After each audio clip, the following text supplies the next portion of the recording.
Oh, hello everyone. Hey, welcome to another stream. I'm your host, Nick Incognito.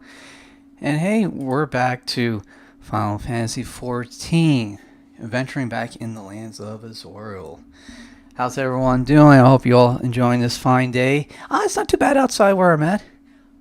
Uh, Not bright blue skies, but certainly not overcasted as it was the last couple of days. And so we'll be continuing with the main quest. Actually, real quick, going to go do is some clan mark missions. I just want to go ahead and just, we're gonna do some. Actually, we're gonna do the quest. We're gonna see we put me near one of the Aetherids. This where I can go off to clan marks real quick afterwards, so I don't have to run back around too much. So, but hey, let's continue this.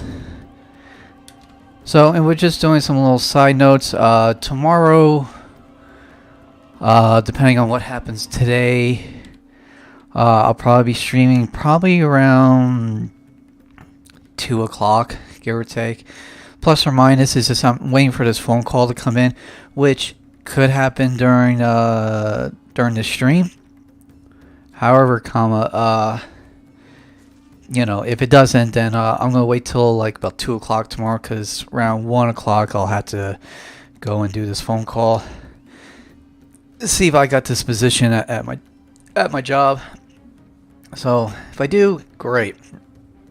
Then, then the following week, we'll just be playing by ear when it comes to the streams, because I'll have to see what the schedule, what the new schedule is going to look like. On top of that, like I said, it'll be late at night. So, hold on one sec.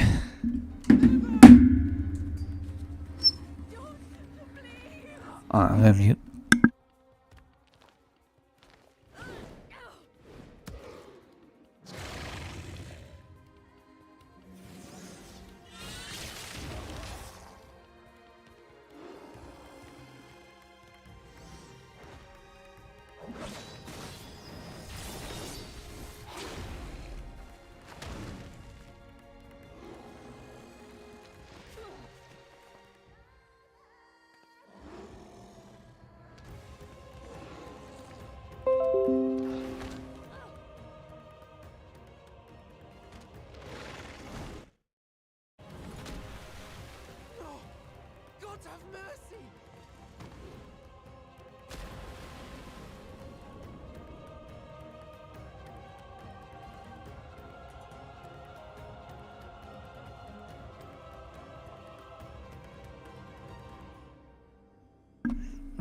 Alright. Let's go ahead and do this.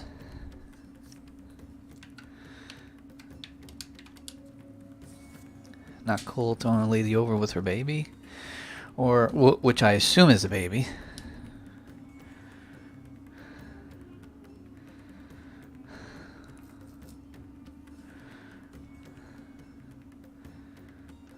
Oh, she's dead.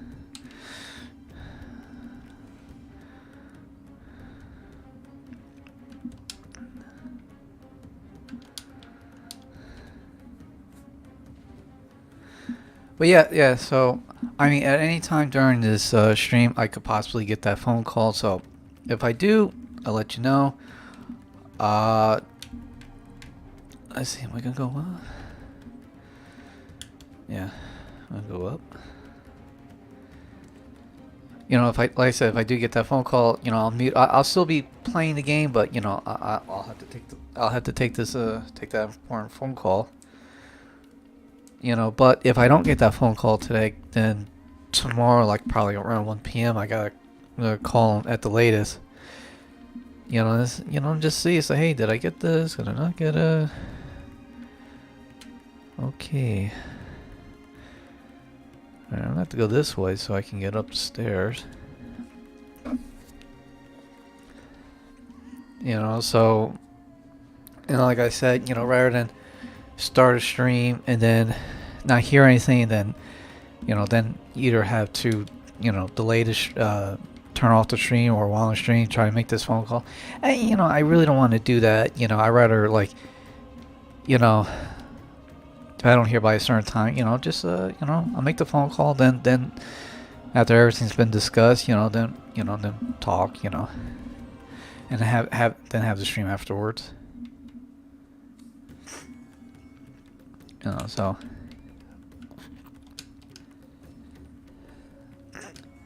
Well, hopefully, hey, hopefully I get this new position within my company, and be greatly appreciated.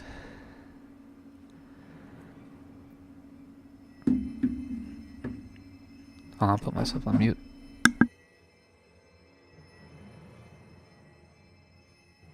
She's so cold, Elfino. The child is alert, and I see no wounds, and yet she grows weaker. My spells can do no more. What she needs is a change of clothes and a warm bed. We must hurry back.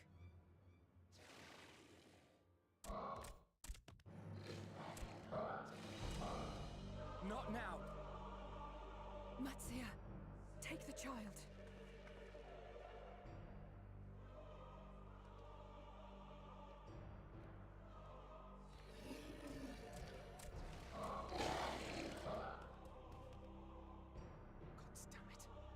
It appears we've made enough noise to be heard for miles around.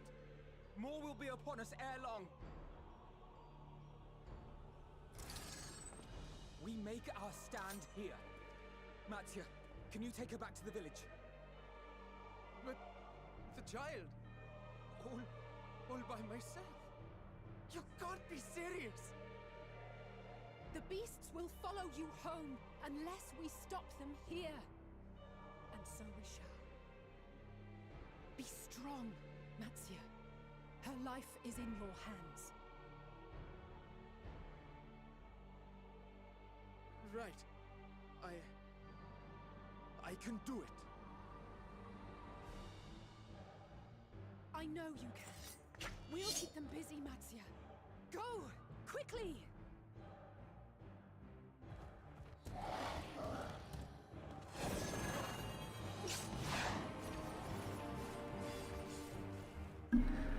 Alright, let's do this.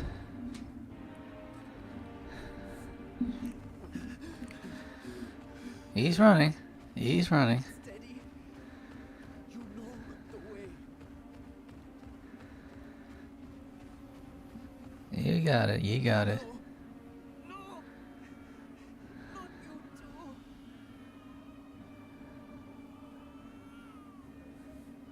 Oh, that'd be some fucked up shit.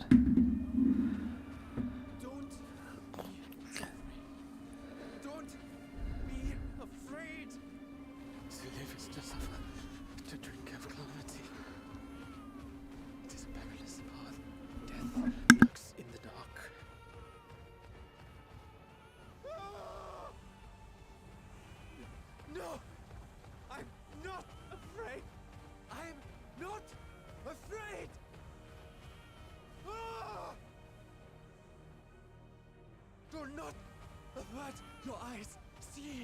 See your life for what it is. See how the hardships make you strong. Every doubt reforged.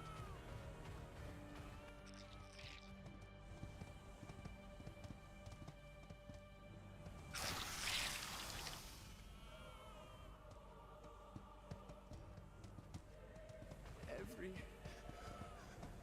agony.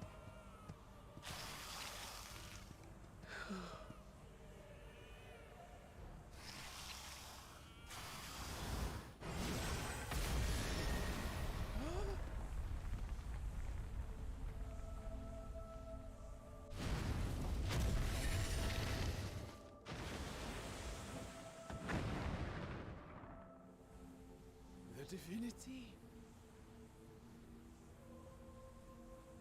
Nay, but one who would deliver thee just the same.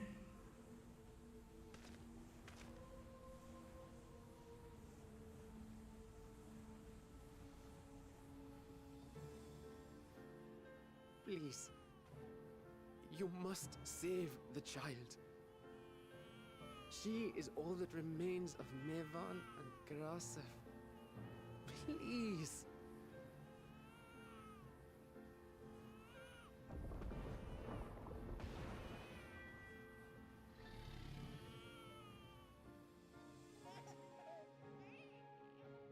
Well, well. Seems the babe's taken a liking to you.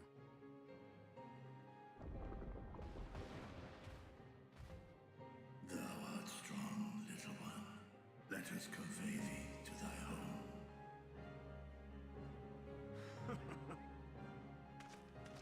I spied our friends as we flew in. They appeared to be holding their own against the Horde.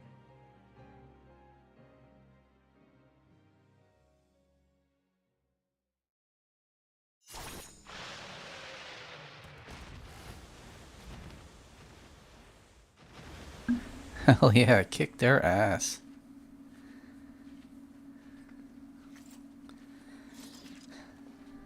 Right. That's the last of them. We should hurry and find Matsia.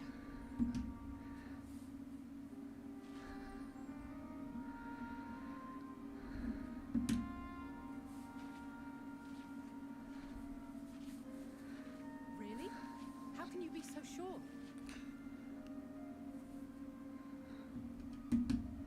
A fine battle it must have been. Shame I missed it. Estinian, it was you who came to Matsia's aid. I was only along for the ride. Vritra was the one who saw the boy was in need. The two are headed back to the village. Where the worm will honor Ahiwan's wishes and finally reveal himself to his people. Perhaps so. Will you go and join them? There's something I need to do first. Mervyn gave her life so that her child might live.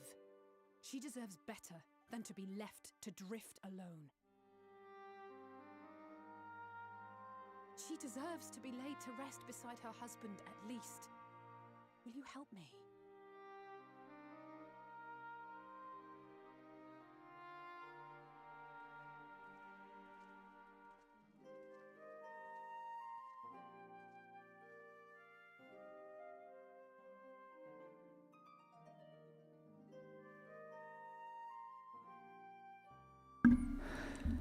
A very cool but also very somber cutscene.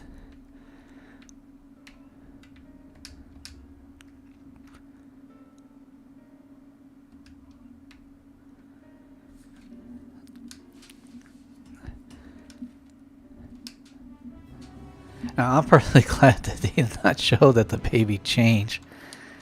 I'm like, oh, you know, as a father myself, I'm just like, no, not the baby. I can understand, alright, you killed the mother, you killed the father, but, you know, in society, we still don't want to see shit happen to the babies.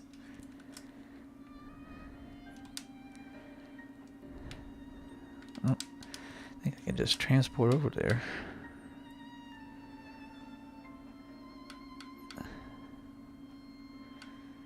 Oh, what am I thinking? Here I am trying to figure out which one it is.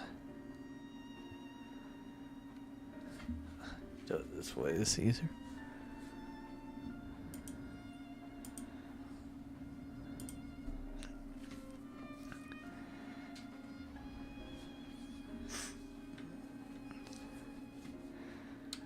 Alright, alright.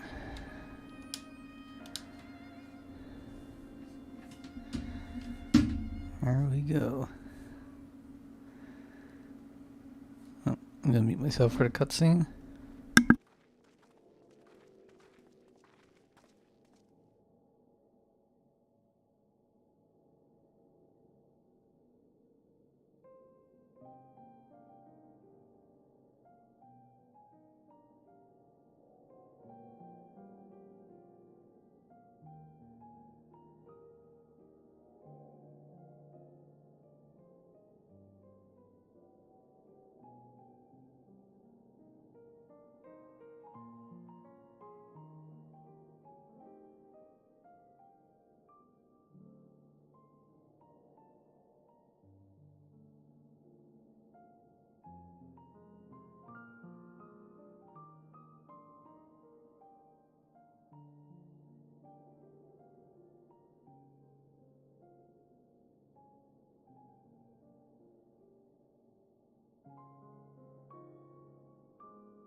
So basically, when they use the word mamet, that basically it just means puppet.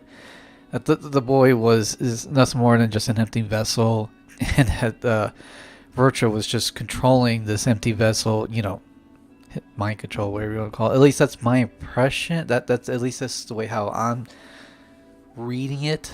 If anybody's got a different explanation, or they got a different viewpoint, hey, feel free to leave a comment.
All right. So like I said, just to add on too, so all the emissaries that they've been having, it's really it really was Virtua the whole entire time, or Vitra actually, the way how it's pronounced. Was basically controlling them. Like I said, they were just no more than empty vessels. Mere, mere puppets. That's just basically that's how I'm reading it. He's been doing this for years. This where he wouldn't, because he was afraid that the people saw that, he was actually a dragon, and they might, again go into all this fighting. So from behind the scenes, so he basically created the emissaries, so that allowed him to walk among his people. While you had Alhain and all of his descendants, they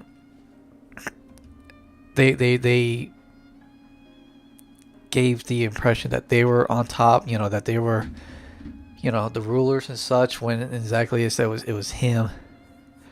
So, but they weren't puppets. So what I mean by puppet, not in the sense that, as we would use the term, for a very, in today's term, we would say, for evil deeds. No, basically is, Vija just wanted to walk amongst his people without alarming them. So he created these, like I said, puppets, dolls, these creations, these simulacrum, which allowed him just to be able to interact with his people. While Alheim and his descendants, who, they were the figureheads of calling themselves the satraps. They ran the day-to-day operations. And they reported to Vitra at the end, that allowed him to walk amongst his people, and constantly interact with them. Imagine I'll put this in more other terms. Like, imagine you have an owner of a company, and he is a manager. It's like the general manager who runs the day-to-day operations. So this is where the boss can go do other things. That's basically what Vitra was doing. He had this trap, but see, the thing is, no one didn't know that Alhain, as a trap, was just like basically a manager. While the true owner, or the true ruler, was Vitra, who was basically playing undercover boss. I mean, I mean, not to make it cruel like that, but that's basically it. He use these emissaries, that he created so he can walk amongst his people. So this is where they didn't, like he explained in the early cutscenes when we first came here. So he didn't start up anything, so this one, because he was afraid that the people found out that that the true Satrap was him, a dragon, and that he was worried that they were, go to war and then revolt against him. When he was just, because they thinking that, oh, he's gonna kill them all. When he was like, no, I don't want that. So, really nice build. So, alright. Let's see. Deliver the hot chai to villagers. Alright.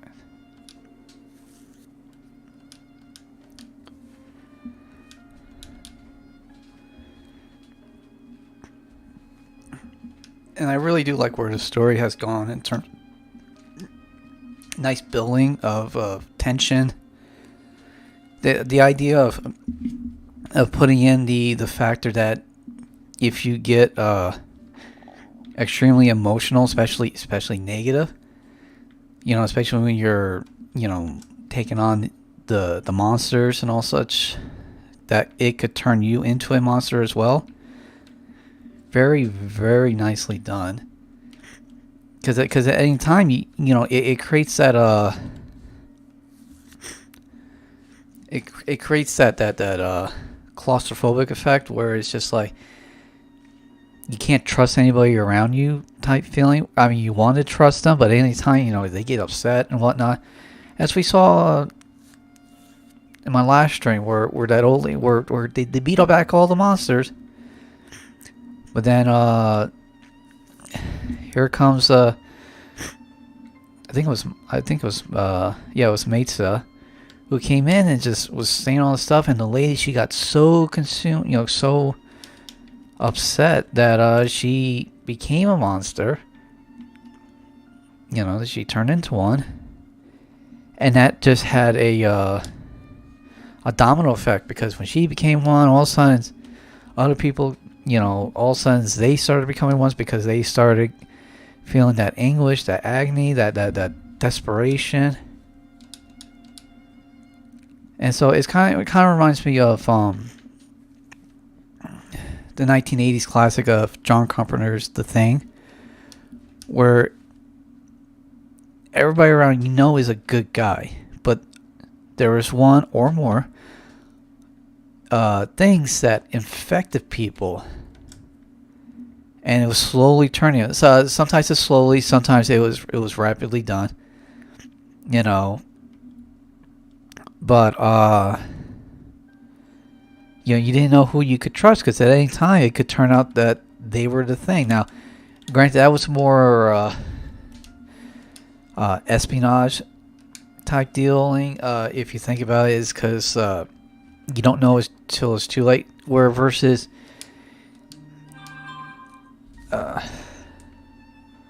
hold on a sec.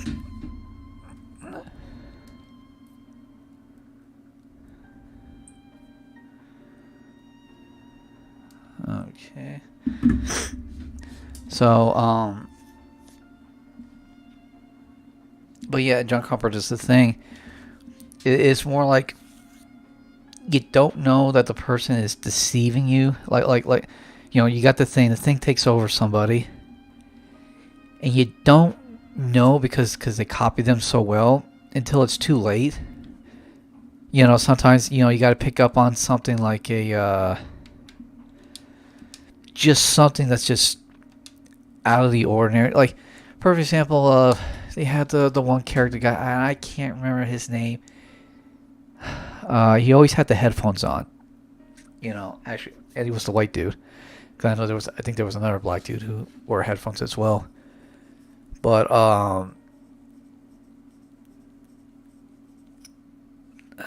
I can almost swear I can hear his name. But anyways, where a lot of times he was kind of just like loudmouth. He said what he said, and then at a certain point, he kind of stops doing that. A lot of people pointed out that, because they're going over the timeline when possibly he got infected, because eventually it turns out he was the one that's infected, and they kind of figured that's about when he got infected because he had a personality change. Even though he retained like memories and he could talk, but he just wanted to, he went from being like in the kind of like in the foreground where everybody could see him and Sutter, he's like right there in the action. All of a sudden, he just slowly just drifted to the background, like he just did not want to, because even though they could copy them perfectly in the movie The Thing, there was still something always not 100%. They weren't one. You can never have a 100% perfect copy. There's always going to be something that happens, because remember, the things, they have an agenda. So in order to achieve that agenda, they got to do certain things. And so they're always going to deviate from something that, you're like, I know you would do that, but why are you not doing it now? And they figured, so now we're just going to talk about conspiracy theories. And like I said, I like those type of movies, and I like how they incorporate that into Final Fantasy XIV for this part of the Endwalker, where it's just like, hey, we all can be perfectly safe, then somebody comes in with like freaking bad news, like Matsuya did. One person gets extremely upset, and next they end up becoming a monster, and that has that domino effect. All of a sudden now, here's people, all of a sudden they're looking to the left, looking to the right, and the people around them are now starting to become monsters. Now granted, they're still capable of, they can control themselves, so if you start to see it act up, then you have a chance to, if you get to them in time, to calm them down and so they don't lose control, and they can hopefully prevent becoming a monster. However, I'm assuming once they get to a certain point, there's just no going back. So, alright, I'm not going to worry about that one for now. Alright. Let's see. Let's go ahead. Let's do these one current quest real quick. Quest. Not crest. I swear, when I have these allergies act up, so I can just hear the way how I enunciate words. It's just like, that's not right. Still think I need to go find a couple of the local ones just to go, and gather and collect them. Not through the quest, but through just finding them. So after I do these two, hopefully I can go find the rest, and I can fly here. I'll be like, yeah. And I still need to open up the clan marks for Endwalker. I don't think I've opened them up yet. Hold on, let me see. No. Which means I know I haven't gotten to them yet. Which means I gotta go find them, and I gotta go look them up to see exactly where they're located. Okay, let's just go down this way. Because I know, like, they gotta be in one of the towns, and so it won't be hard. It's just, like, I remember the last time where they were when I did Shadow Walkers. And I remember they were in a particular area. So I went and just hunted them down. The NPC that gives it up, but I don't know where it is for here. Man, this feels so slow. I don't know why I feel so slow. Okay, oh yeah, there we go.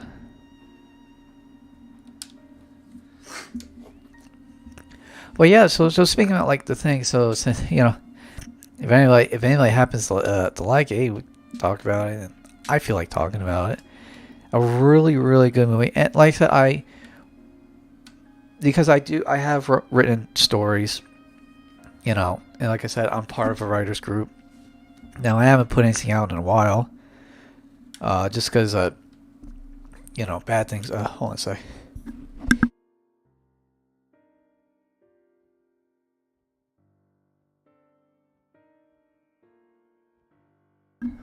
Sorry about that. So, edits these. So, anyways, so when you're trying to write a story, depending on what you're trying to write, you need to have a, and we'll use Thing for example, you know, a very good horror in tight spaces, you know, and when you write a story, when you pick a genre, there's certain things you have to achieve to be successful in that genre.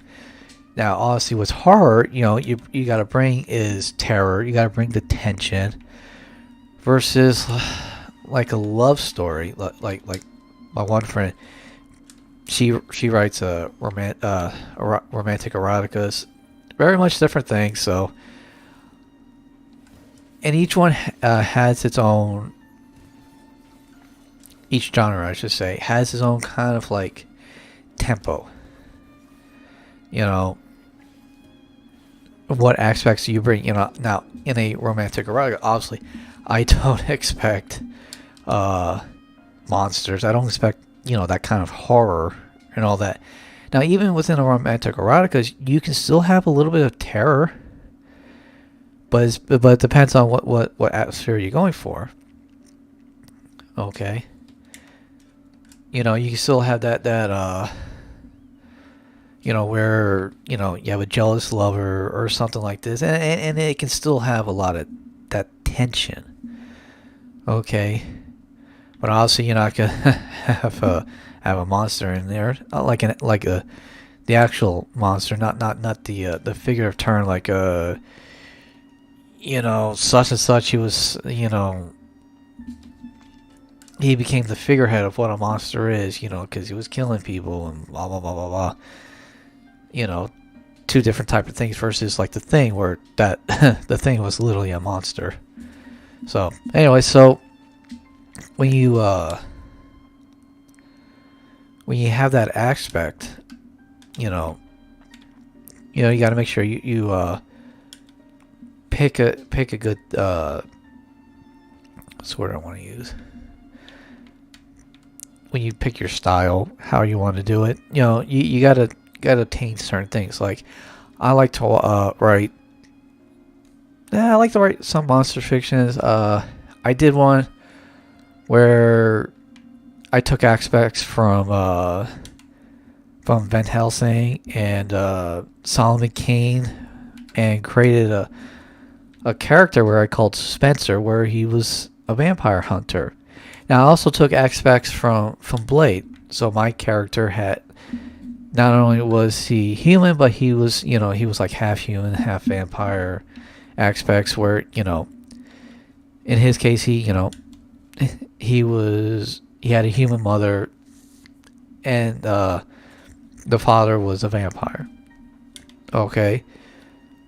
So, but at the same time, I don't want basically people to read it as, oh, hey, this is just, you know, Blade, or this is just Van Helsing, or whatever. So, you know, I took some style from those to try to create my own unique character. Okay, and creating uniqueness so is that you stand out. As far as, you know, as a writer goes, you know, because if everybody just wrote the same thing, it, you know, you can almost tell what's going to go on. And with good writing comes doing things that you normally wouldn't do. And my friend likes to call these is where sometimes you just have to off your babies, you know. And basically sometimes, you know, in order to progress a story, you know, you have to, because a lot of times when we create these characters, you don't want nothing to happen to the characters. You know, in the end, it's like, happy ending, you know, etc. Sometimes, you know, you just got to do something unexpected. Now, there was a show I just got done watching, and I thought it was good. From a story point of view, I thought it was really good.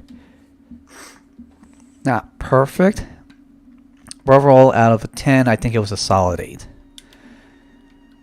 Okay. And each time, you know, when they had their cliffhangers, you know, they tried to make sure they up the ante from the previous year. You know, do something just to build that tension. Oh, excuse me. Now, when they got to the series finale, the last episode for everything. Actually, when they got into the last 2 episodes, I should say, starting in the second to last episode, they started killing off main characters. Just like, holy crap. Like you're killing your characters. Because at the end, the big baddie, and this is something, I will say, this is something they kind of was building up to, but it still kind of came out of left field. But it was something that was... Huh. Well, this is interesting. Oh. I realized that I was supposed to, oops. That was my bad. Okay. I was beginning... Do I stream regularly, Lisa? Yes. Which graphic card I'm playing on? I'm playing on is a GeForce 1050 TC, if I remember correctly off the top of my head. I got the dual ports to where I have a HDMI port and a display port, so I can run I can run extended screen between two different screens.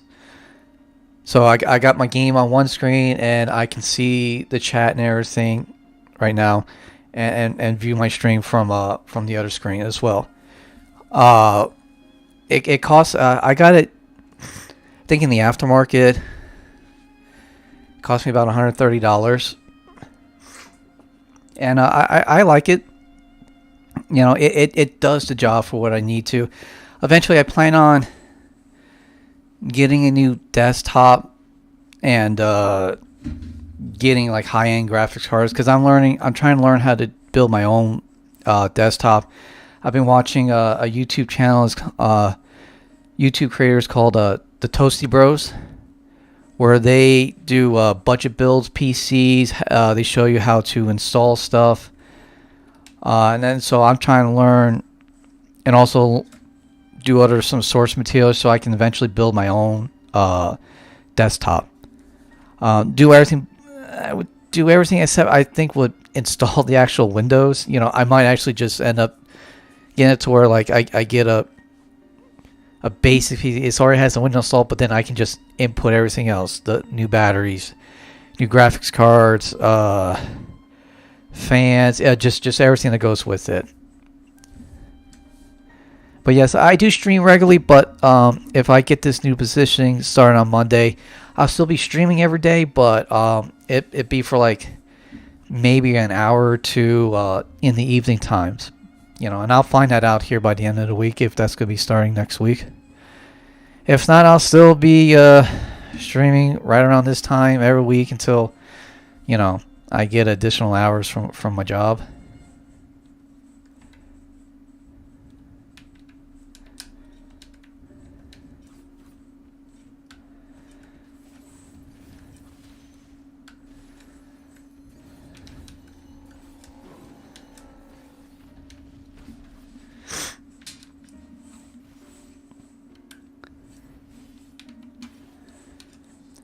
So anyway, so where was I? So, building tension.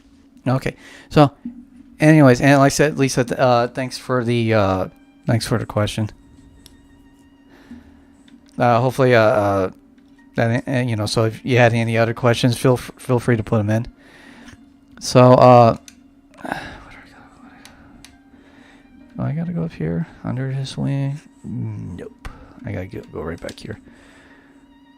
Okay, so Billington. So within the movie, within the series, it's called Grimm. I'm glad I don't have to actually tell him to follow me.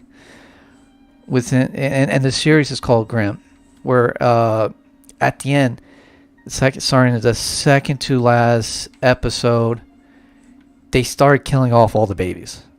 Now I'm not talking about actual babies. I'm talking about the characters that they've crafted and built up all these years of over the course of 6 seasons. They started killing them off. Okay, one by one, just some of them very unexpectedly, where you're like, whoa, I was not expecting that at all. Until it came to the part where they pretty much killed all of them. Because the big baddie, like I said, and the big baddie just, that one though, it still kind of came out of left field a little bit. It was just wasn't something that I personally was expecting. In my opinion, it's. I'm not gonna say it felt forced, because it did fit with the story. It's just kind of like you didn't know about this guy until the last season started, and they kind of threw out little tidbits right at the beginning, little tidbits more, and you didn't really actually see this particular character until let's see, there was 13 episodes in the last season. I don't think you didn't physically actually see him until the 8th episode. So, so you went more than almost halfway through before you actually saw what was going to be the last bad guy, but it did fit because, all right, spoilers are, if you're interested in the series, it's called Grimm. It's on Amazon Prime. That's where I watched it. If you're interested in the series, because I think it's really good. And I'll just comment real quick. The graphics, as far as when they do the changes of the creatures, I would say is is what you would expect from regular TV, like you would see on ABC, or you see on Warner Brothers, those type shows. You're standard. Not, I wouldn't say the graphics are somewhere near how Supernatural was. I would say just a step down below that. You can sit there and be like, yeah, that wasn't the best graphics they could have done. So I would say, graphics wise, and it was just for some of the monster changes, because they still had regular body, the people the regular people, but it's just the faces, and maybe sometimes it depending on the creature, not much was changed other than the faces, and you could clearly tell it wasn't, they just used graphics, they didn't use suits or anything like that. But those certain times where it did feel like they did actually put on how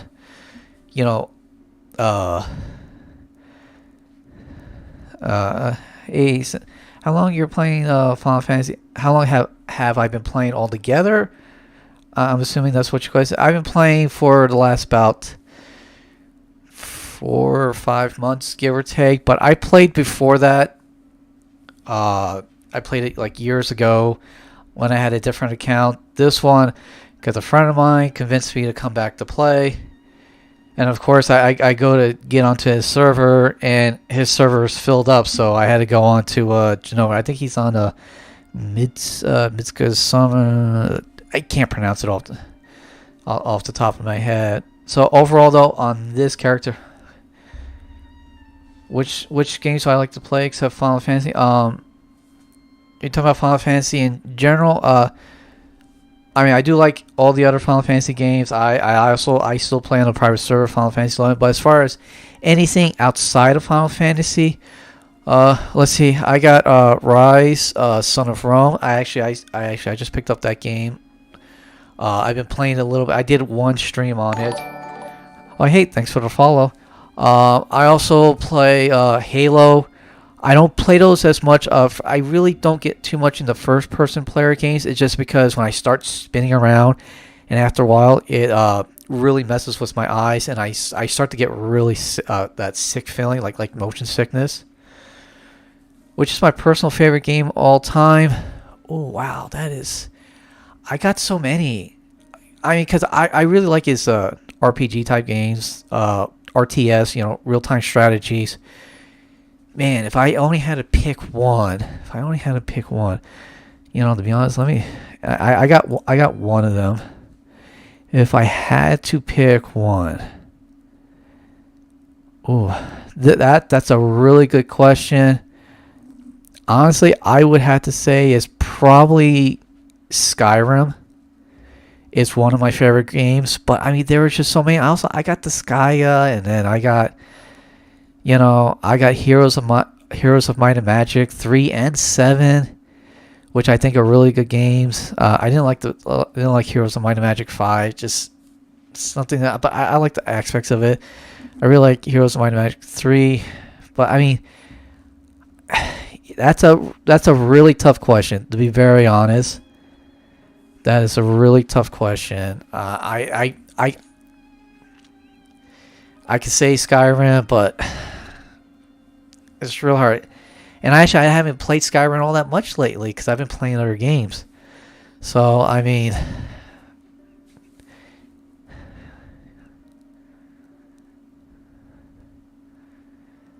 oh, Resident Evil's really good. I like the first couple Resident Evils, Resident Evil 1, 2, and 3. The remakes were pretty good. I did not play the remake for Resident Evil. Was it 3 or 2? I can't remember off the top of my head. This is the one where they did with Carlos. I didn't play that one. Do I play games like Tekken? Yes, I do. I do like the fighting games. Street Fighter. Street Fighter was my favorite. I like a lot of the original Mortal Kombat. I kind of got away from Mortal Kombat after they started going away from 2D and they started trying to incorporate 3D, though I do know they went back to 2D.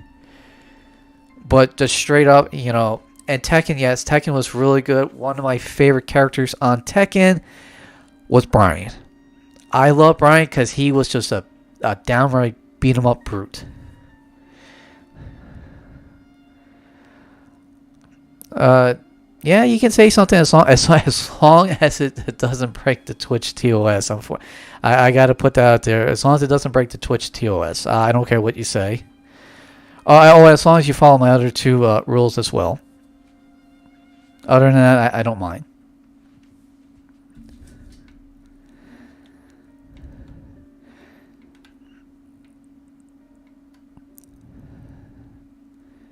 And as far as like streaming wise, just in case you get out there, I like doing this for a hobby. My main job is a trucker. So for me, streaming is just a hobby. I mean, if I were to make money on it, I would take it a little bit more seriously different. But right now, I just do this just to have fun. I also like to talk about other things like writing books and such. I'm still a novice about that. I do have a mentor she has taught me tremendously a lot in writing. So, if I give a shout out to my friend and my mentor, Miss Jennifer, you can go check her out.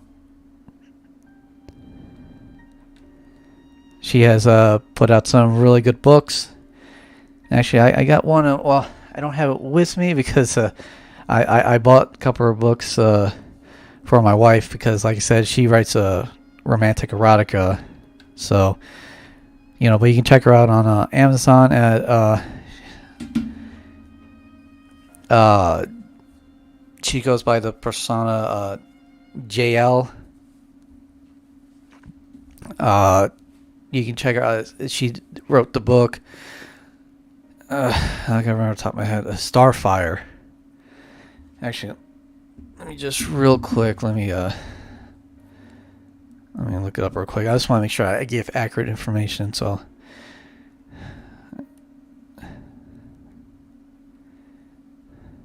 let's see. Bye again.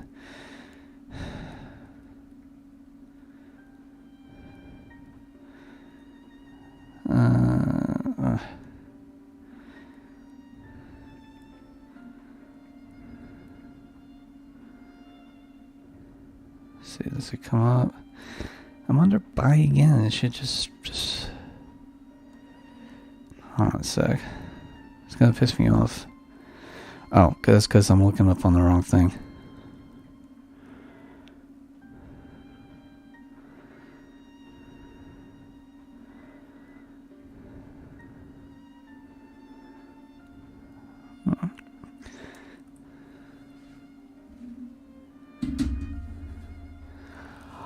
As far as that, I don't, like I said, this is just a hobby for me, so I don't get into the customization stuff.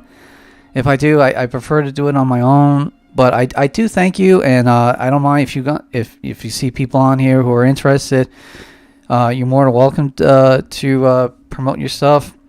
But as far as for me, I had to say thank you, but I'm just not interested. Like I said, this is just a hobby for me. I know I get everybody who comes in here. They always ask me the same thing, and I give them always the same response. Like I said, no offense, but thanks, but no thanks. Like I said, this is just a hobby for me.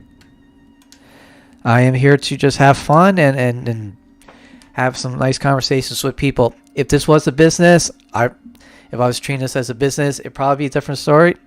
I'd probably talk to you about it, but like I said, it's not. It's nothing personal.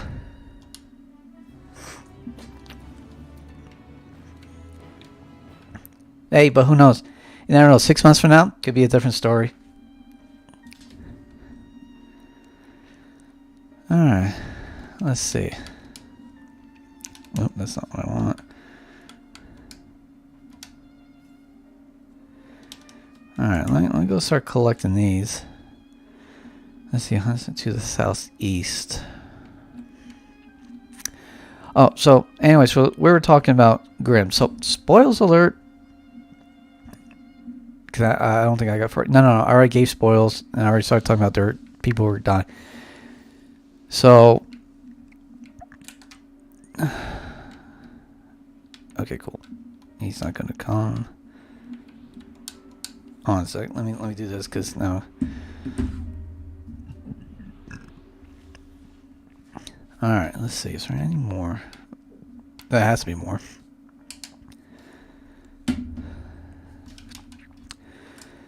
To the northwest.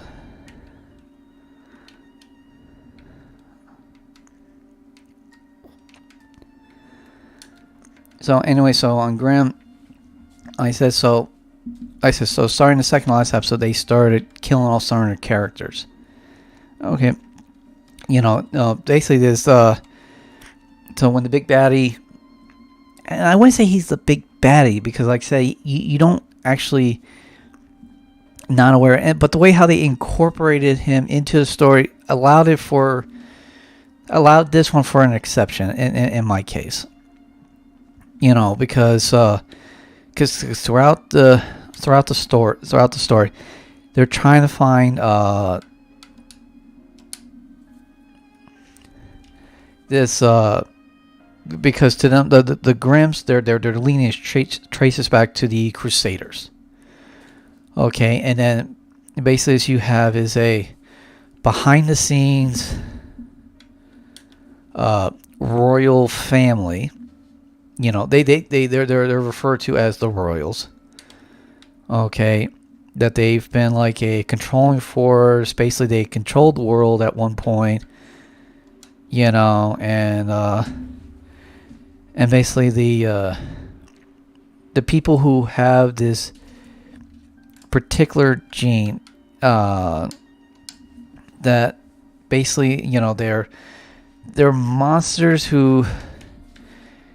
What we would consider monsters, and some are good, some are bad, and they're referred to in the, they have their own particular names, each race of them have their own names, but as a general, when what they're known as is called the Wesson, okay, or actually no, Vesson. But when you see a spell, you're like Wesson. But the way how it sounds like it's being pronounced is Vesson. Okay. So, and the Vesson basically is you don't know that that underneath the skin that they're monsters or creatures. They're just different than regular people. Unless they show it to you, or in this case, a Grimm has a special ability to see them when they kind of let their guard down, they get emotional and whatnot. The Grimm can see what's underneath, and so and that's basically what the Grimms are. And Grimms, they have like enhanced abilities, like they might be just a little bit stronger, they're a little bit better fighters per se.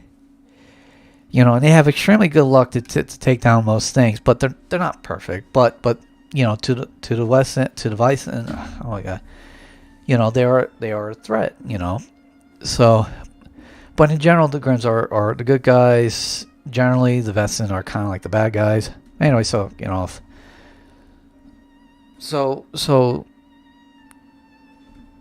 these Crusaders, you know, they were contracted out. You know, who turned out they were the original Grimms. You know, they were used by the rulers to go sack Constantinople. While they were in Constantinople, these Grimms, and there were 7 of them. This does actually, they actually do say that there was 7 of the original Grimms.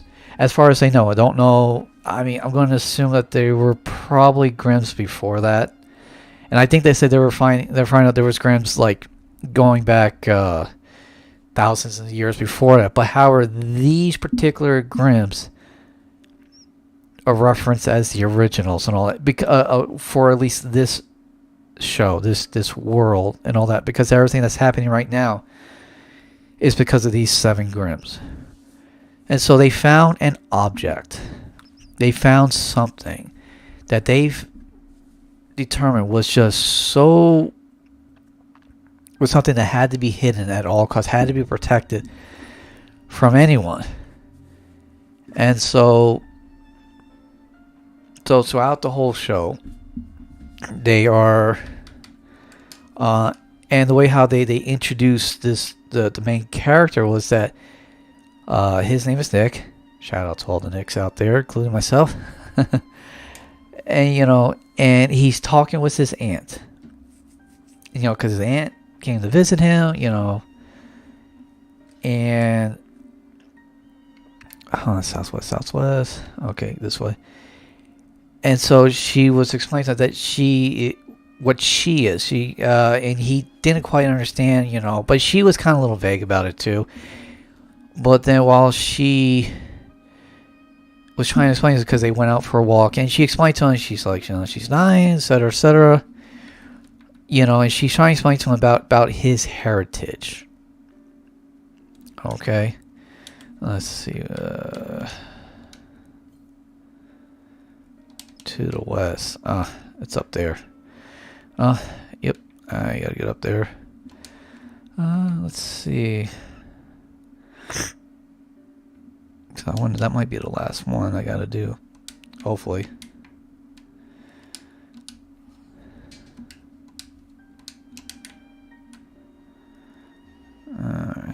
So, anyway, so while they went on this walk, now it's at nighttime. So she's trying to you know, explain to him, you know, that things in the world don't work exactly as how he thinks they do. You know, like I said, because the Vicen, you know, there is, you know, totally different thing that happens with the Vesten. I keep saying Vicen. It's Vesten, at least the way how it's pronounced. So as she's trying to explain to him this hidden world, it's in plain sight, but you just don't realize it because and such. And so as she's explaining to him, they get attacked by one of the Vesten. Now this one was in particular. This was obviously a bad Vesten, and basically they were like Reapers, and I think that's what they called them too. You know, and you ever heard the term Grim Reapers? Basically, this was the little term that these guys were called Reapers because their number one thing is going after Grimms. You know, these guys had, you know, skies, giant ass skies that they would wield and all that. And I know this particular Reaper was given the name, I think it was like Herbert or...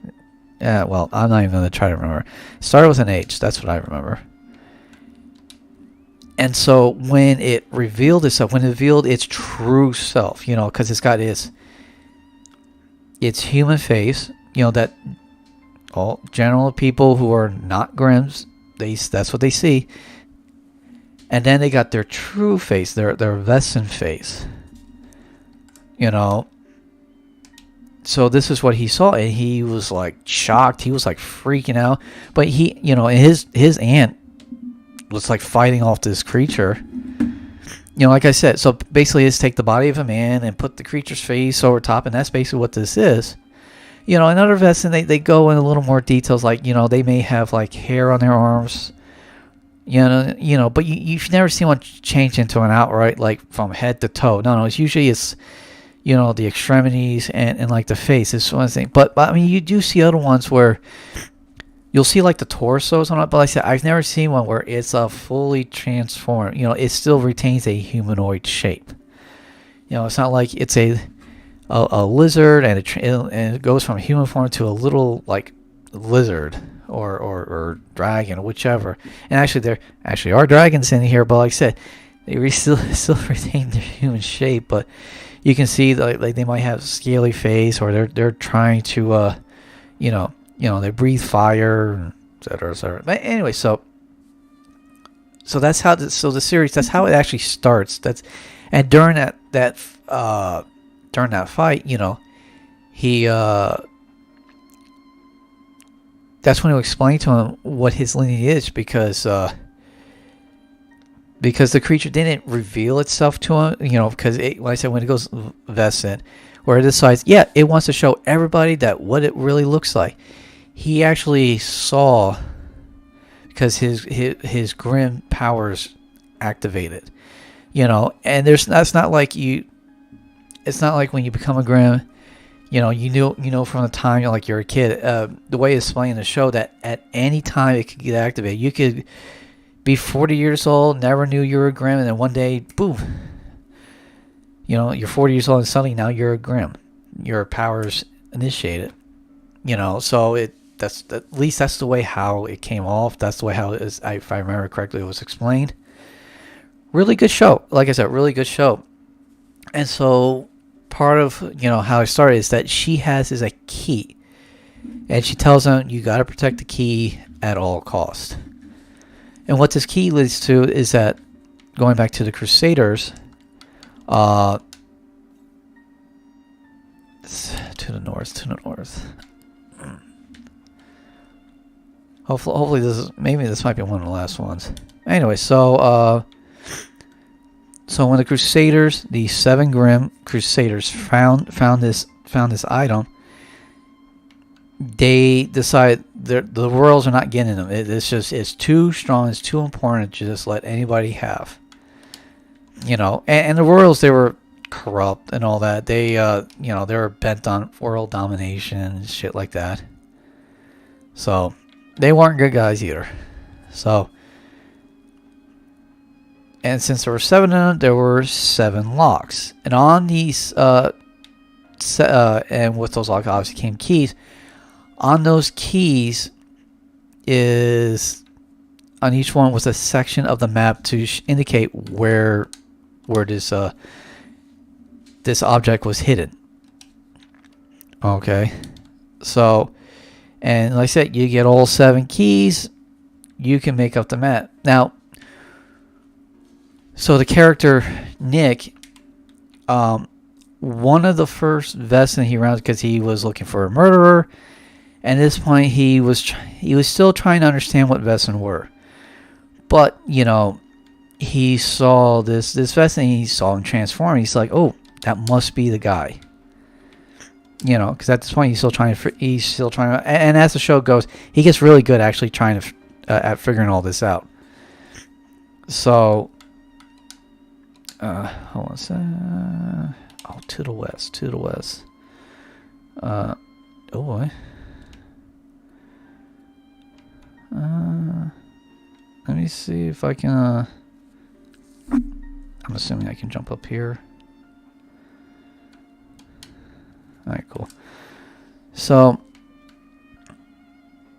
and, so the first Vesson that he runs into, because he's like, he must be the guy, but he's checking out his place, and all of a sudden the Vesson who, he's what they call is a Blutbahn, or another term you could use is werewolf. Not the little term wolf, but it's wolf. So, and it comes out and it goes to the window.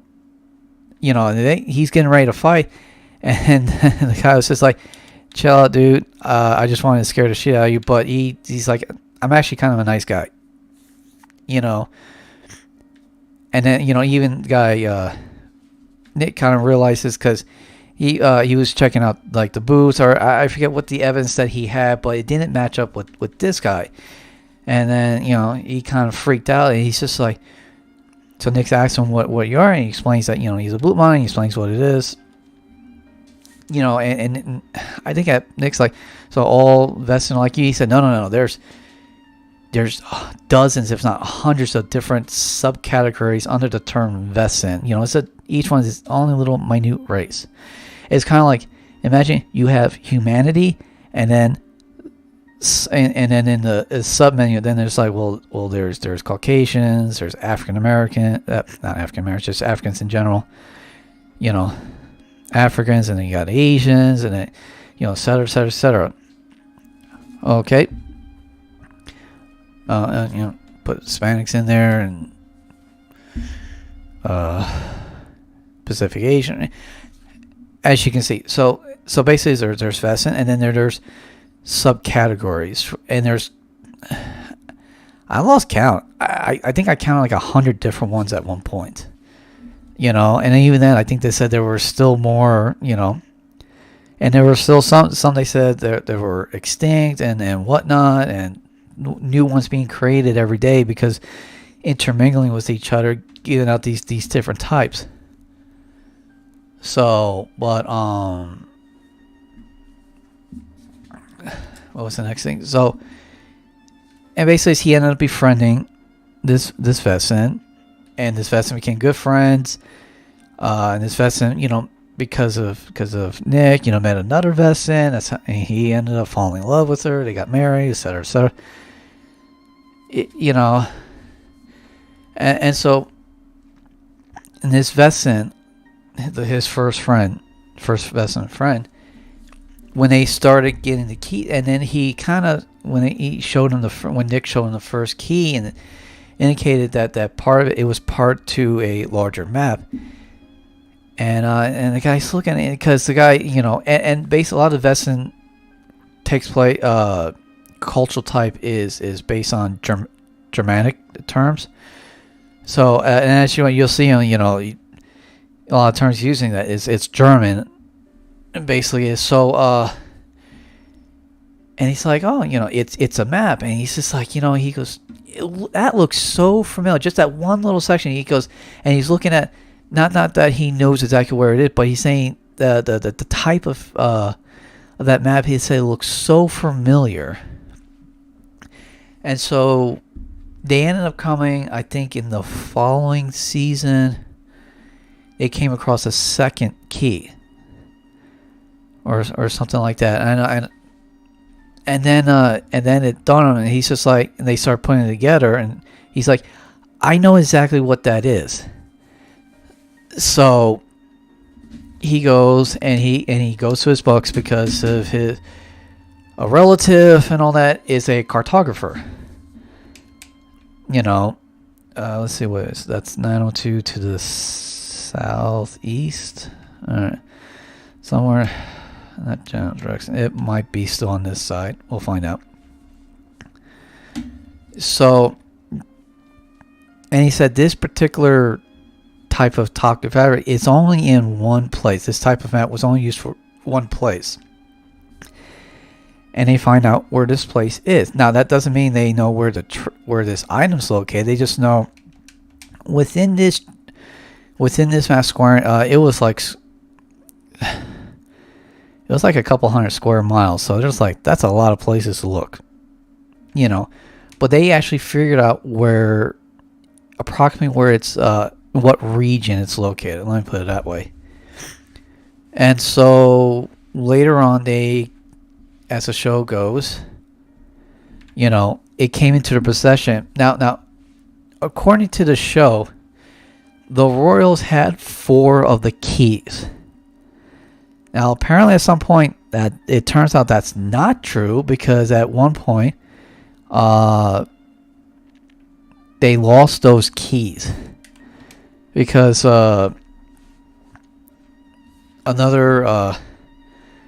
sometime later in the show, I think it was about the beginning of the 5th season, a young man, he's like trying to locate him, he's calling him, and you see he's located him, and his kid's just like, look, sir, I don't know who you are, but apparently my dad knows who you are, and he said and he's dying, but he said but he said, like, look, he needs to see you, etc.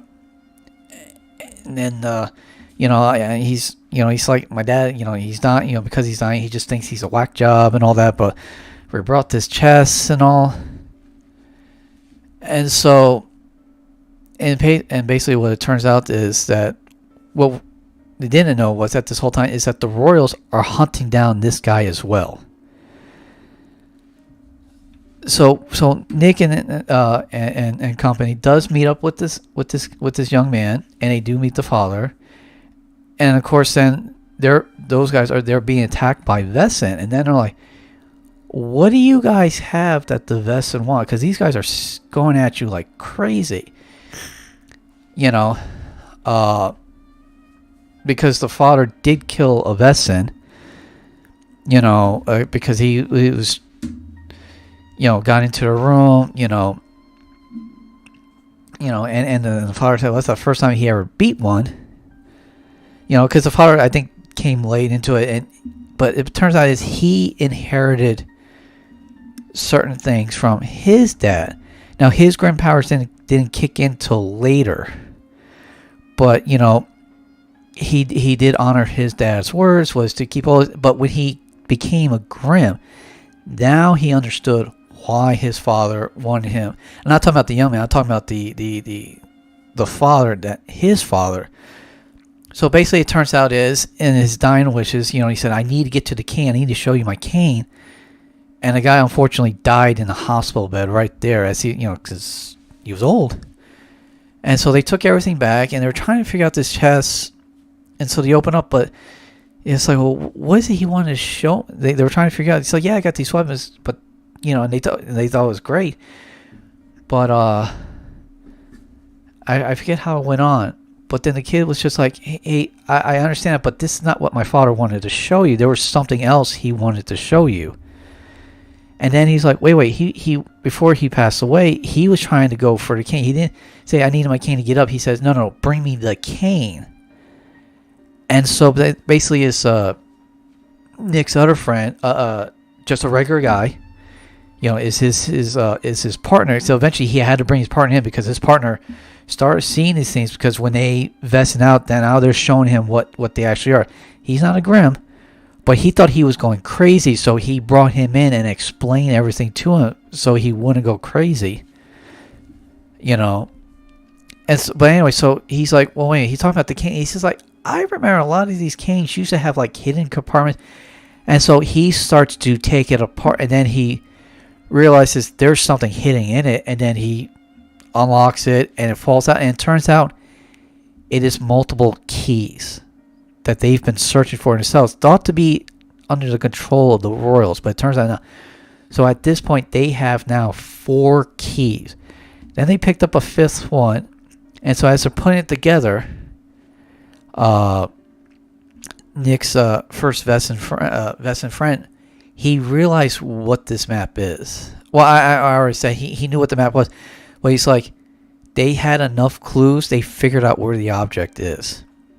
Okay, like that. Giving out all the spoilers. And this is the main topic. There are some little doozies in there that I'm not going to talk about. Just so, let me see where this is. Southeast. Okay, it's on that side. So I gotta. Oh my god. Whenever you just want just a little pinch over, it won't do it. Then you try to do a little bit more, then it just it gets too much. So, anyways, so they put enough of the map, so they got the map, and then they start looking at it because they figured out that the item is buried at a church.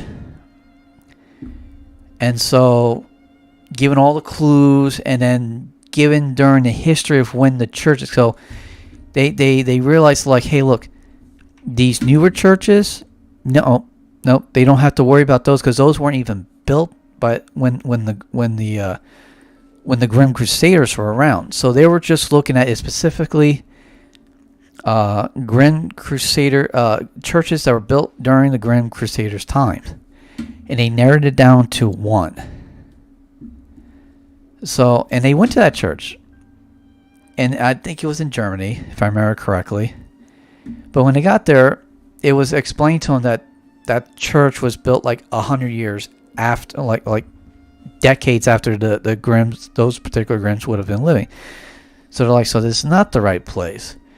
But, you know, they're looking at the map, there's, and then it kind of occurs to the one guy, I think, can't remember which one it was. He goes, that cross looks a little too small to be a cross, and it kind of turned it sideways, and it turns out that cross was actually looks more like an X. They're like, and they're thinking about, it's like, could it literally be meaning that X marks the spot? And sure enough, they went to the plate. They went to where it's marked, and after they found some ruins, they went underneath. Long story short, they actually found the item, and this item is, and they found the chest, and then they're like, well, let's take it back with us because they only got 5 keys. And they're like, I really wish I brought like lockpicks with me. But there's something else that was going on there. So, actually, I guess the item was being guarded by Vessens. Now, I don't know, and I don't remember, they never really explained this part, why these Vessen were, it's either they were working with the Royals, and maybe they knew within that area, that's somewhere around this, because they call it the Black Forest, that the item was hidden here somewhere, just didn't know. And so if anybody came look around, I guess they were keeping an eye out, because when they're in that church, you know, one of them vesting out, you know, and only Nick could see it because of his grim powers. And then the guy, you know, came out from, you know, because he ran away. Then they were like talking to the priest, to the father. But after they left, that guy came out and then went to the father. It's like, hey, that's a Grim. He saw me. He saw who I really was. And it turns out, like, the father and the rest of that place, they're all Vessen. So I'm assuming, I guess, because the way they act, because they were trying to actually follow them, and then and was trying to hunt them down afterwards. So it was quite weird, because at first I'm like, are they protecting it, or because they know about it and they're trying to protect it? I have no clue. You know, so after they attack Nick and his friend, you know, they get back to where they were in America. You know, and this whole time, Nick's friend, he didn't like patch up his wound. It made that kind of made no sense. I mean, they had to bandage up, but it's just like you would have like healed yourself by the time, because they went to a totally different country. Because they specifically said they need a passport, so they went to a completely different country. So that was a little, but I understand why they did it. But in reality, that wouldn't make sense, because you would bandage up your arm, you wouldn't just like not get it treated and per se, you know, at least put some antibiotics, but they need it as a tool to advance the story, because when they brought the chest back, you know, so out of the 5 you know, with those five locks, his friend picked the last 2. So now they have they have it open, except they needed was Nick's blood to break the seal, because it was a special seal that could only be broken by someone who has the blood of the Grimm in them. So, break the seal, they open it up, and then what they find in there was a piece of stick. It was a stick, because they looked at it like, a stick? So, let's wait, hold on a sec, southwest, so up here. And they're like, what does this stick do? Because they literally have it, and they're like, there's nothing special about this stick. Until Nick's friend, who when they got attacked by those vests in Germany, you know, he got bit, so he ended up getting blood poisoning. Now he was starting to collapse, and et cetera, et cetera. And so while they were attending him, Nick had the item on him. I think he had it like in his jacket or something. And all of a sudden, the wound that the guy got from when they were in Germany, it started to heal, and then he started to feel better. And then they kind of realized, like, hey, this stick has like healing properties. I'm gonna be really annoyed. Let's see, to the south. So it turns out that piece of wood has healing magical properties. You know, and this actually is another plot point later in the show where it is used and such. But let's see. Let me just go around this way. Yeah. Oh, of course. That's right there. And so now going into the 6th season, when they bring up is basically is like the bad guy to end the series and all that. That piece of wood is just but one of 100 pieces, because apparently this magical stick, which was used by like been seen throughout the history, is, you know, like Davis and Goliath, where even though, and I'll just add on to it, you know, you heard the story about Davis and Goliath was his slingshot, where he said, well, he also had was this staff, you know, but you know, and the comment was really made, but they're like, but they edited out this staff because there's no mention of this staff. They're like, well, no, actually, he did have a staff, you know, and it was held by like Moses and then Hercules and all these, you know, actual people in history. So they reference actual people throughout history within the story. You know, they said they had this staff that was immense powers and such. But then at one point, the staff got lost. But then it was found. But they determined, because that it would had such immense powers that it could not be in any one person's hand. You know, because of the wrong person got it. And so it was broken into like 100 pieces. Now we go fast forward to season 6. So you had this character is called Zestarov or something like that. He's from like a mirror world. It's basically it looks like Earth, but it's under his complete control.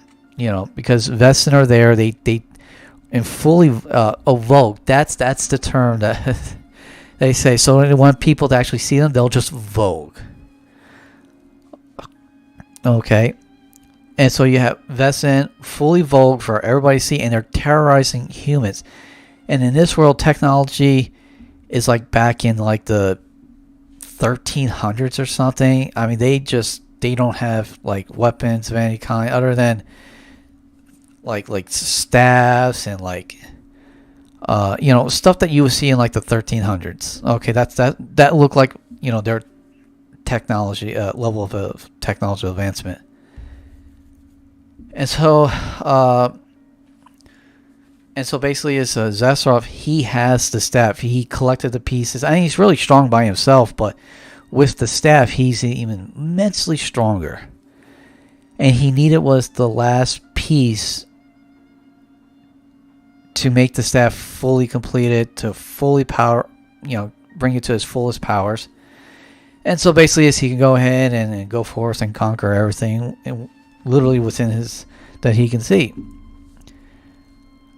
And so, like I said, so again, at the part where in the series showrunners, they just started killing, because he brought one of the characters into his world, knowing that Nick was going to follow, because he needed was the Grimm to come to this world. It would trigger something that allows him to go back. To that effect, that's about as much as I got. And this is where kind of the story starts to get a little wonky, because the show wasn't being renewed, so they fast tracked, and this is why it got a little wonky. But they were allowed to shoot 13 episodes to this where they could have it come to an ending. So that's why it's kind of wonky at the end, and at least that's how I'll take it. So, like I said, so when Zesrov comes across, and so the creators are like, well, this is it. This is the series ending. They wanted to go big.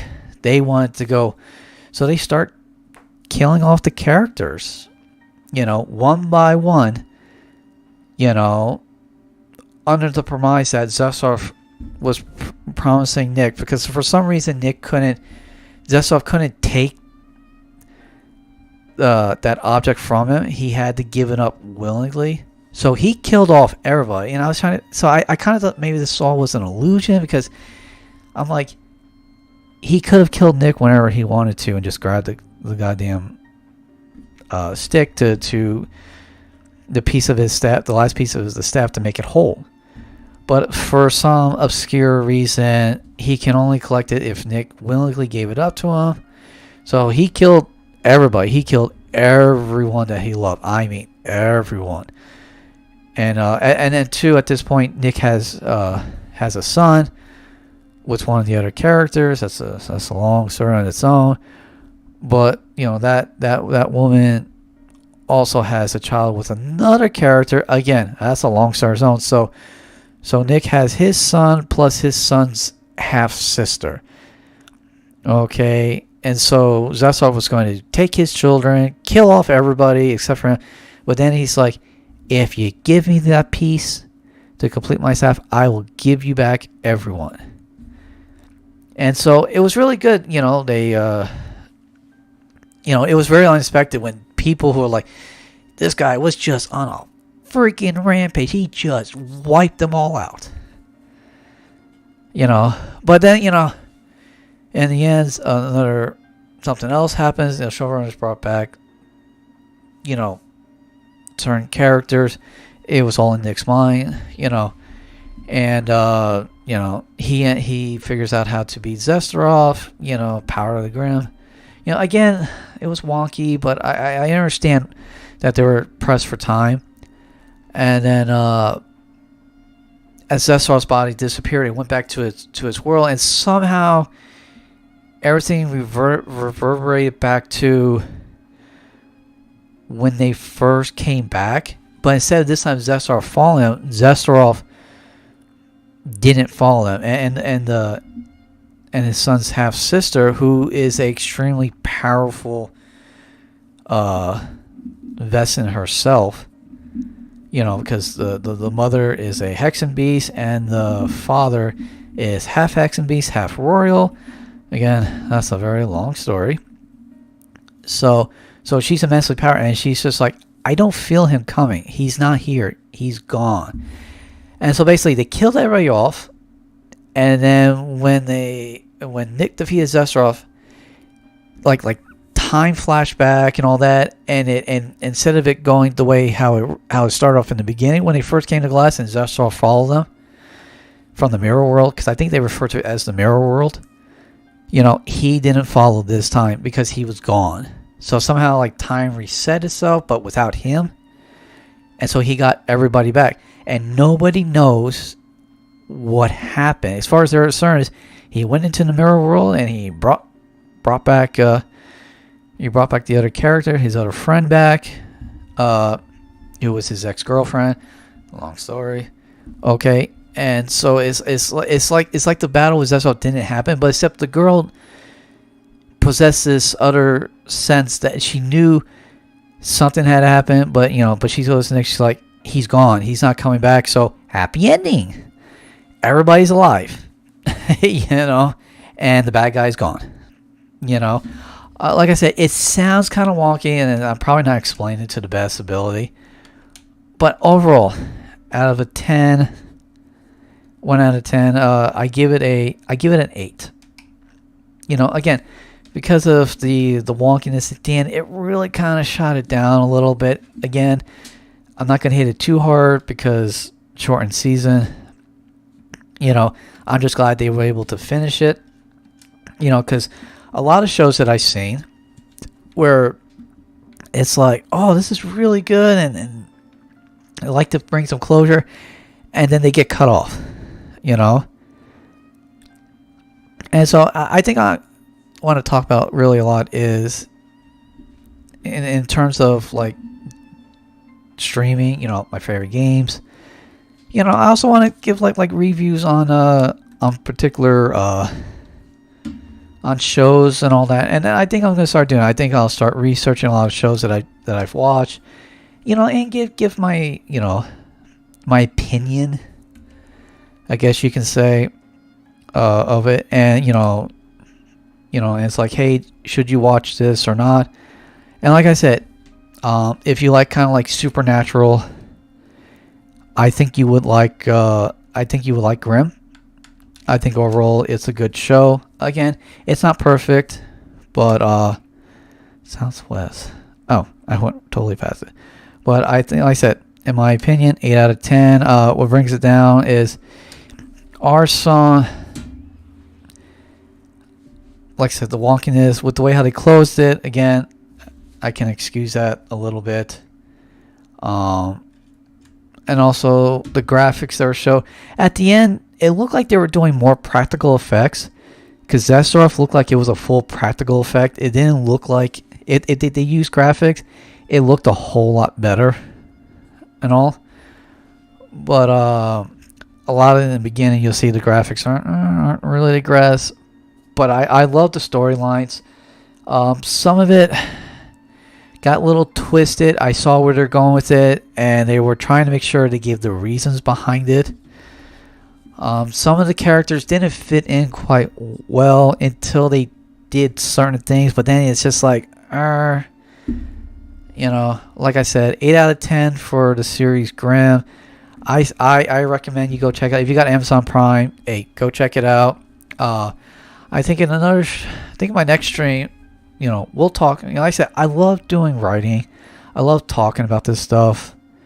So I hope you really get a kick out of it, even if it's just listening to the streaming. Because a lot of times, I really don't want to talk about politics and such. I want to talk about good things. I want everybody to have a good time and all that. Hopefully you maybe learn some stuff. Oh, are you serious? It's on the other side. Well, the good thing is, it's got to be like right in there. These are excessively a lot of wind currents I'm picking up. Well, he's got to be right there. So I think the next show I'm going to talk about, and I'm actually going to try to actually write down some notes.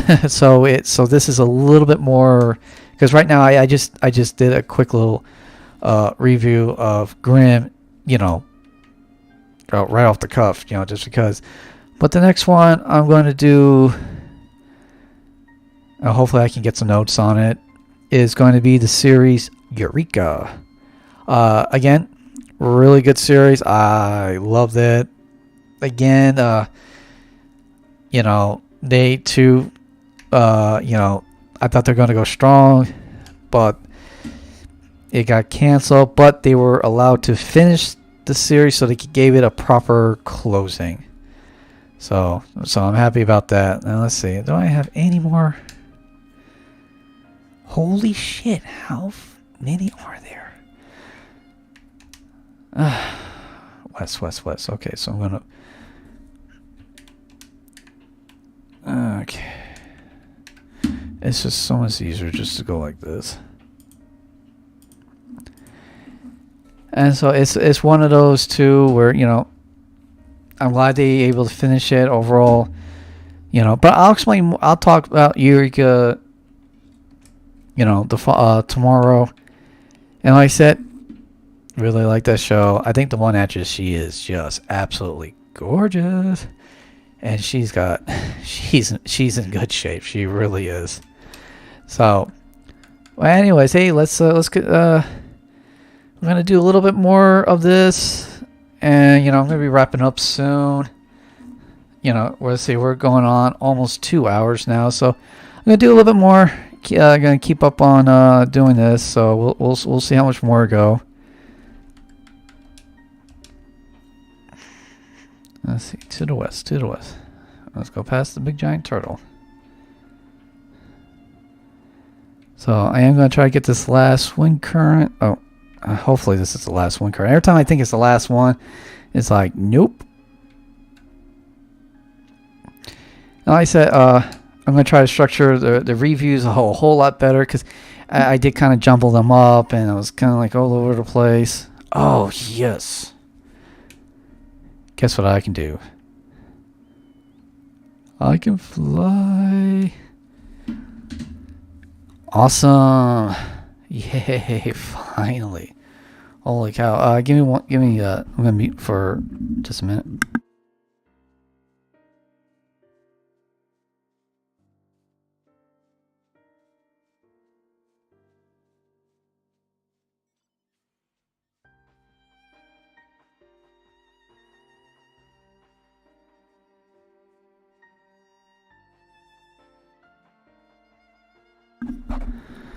Okay. Alright, so we're gonna go do, let's see, I got an hour to go do these clan marks real quick. So let me go in. Yeah, let me go in, let me take care of them real quick. I'm just gonna do like the main ones, or just as fast as possible. So if I have to go all over the place and just be like, nope. So let's see. Where is this one again? Okay. I know it's right out here in the immediate area. I know it showed it way over there, but I know it's right in here somewhere. Oh, you know what? I bet you it's to the north, actually. I bet you it's up there. Nope, right there.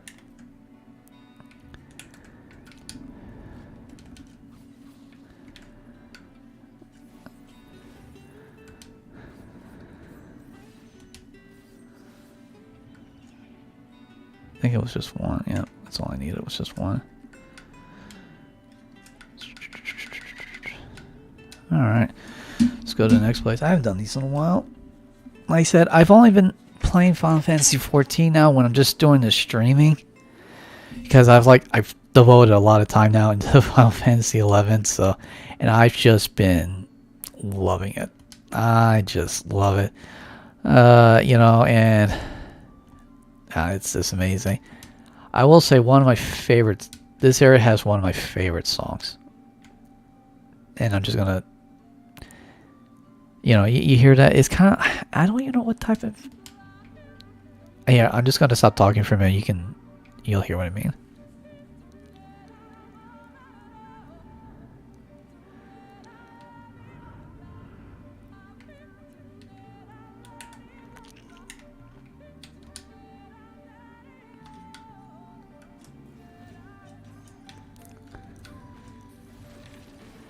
Yeah, I just don't know what it is about that song, but I just absolutely love it. It just, I don't know.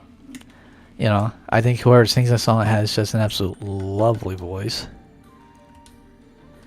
And it's just got that right tone. So, like I said, really good. Really like it. And actually, if I could, I would just, instead of having this fight song, I was just, in general, I would just have that other song playing the whole time. That, like I said, but that's just me. Oh, look, finally for a change. Let's go get a couple beetles real quick. I think I'll switch over to the Reaper job, depending on what their level is. They should be low enough level that my Reaper can take care of them. I'm pretty sure. Pretty sure. Oops.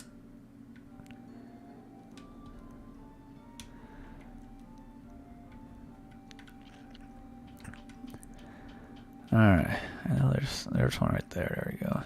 Yeah, he's low enough level for me.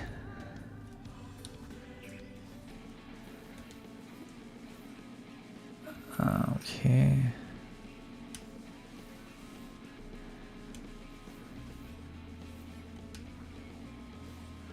There we go, there we go. I don't know, I don't really like the combat music. I mean, don't get me wrong, it is nice, don't get me wrong, but I like the other song better.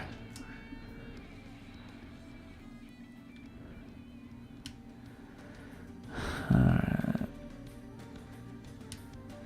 And I could have took on those two, but one of these is starting to give me a trouble.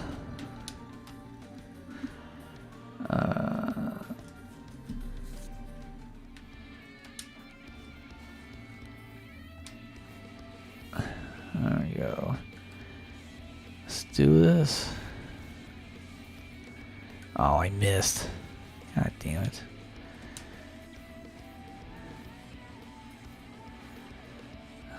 Oh, well, that sucks.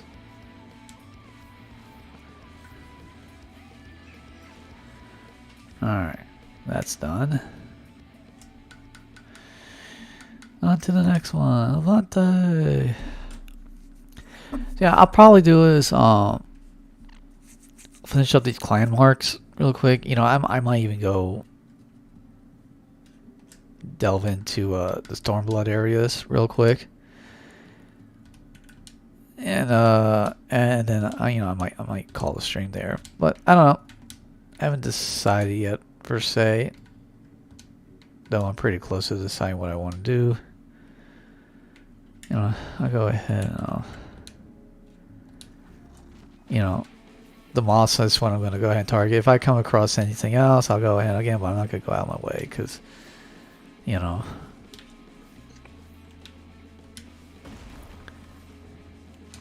I only got like 50 minutes left to try and get these done real quick. So I want to get the most bang for my buck. You know, I know there's one somewhere around in here. Yep, there he is.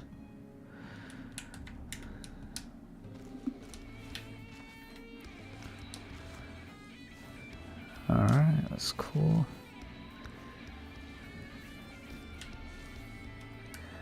I just love that the Reaper can be so brutal. If you get it right, yeah. So now that I got the rotation down pretty good, you know, I'm finding that this Reaper is ridiculously strong. You know, is it as strong as Samurai? I know, I gotta wait till I get them all on the same level and see how this goes. Okay, I knew there was one over here.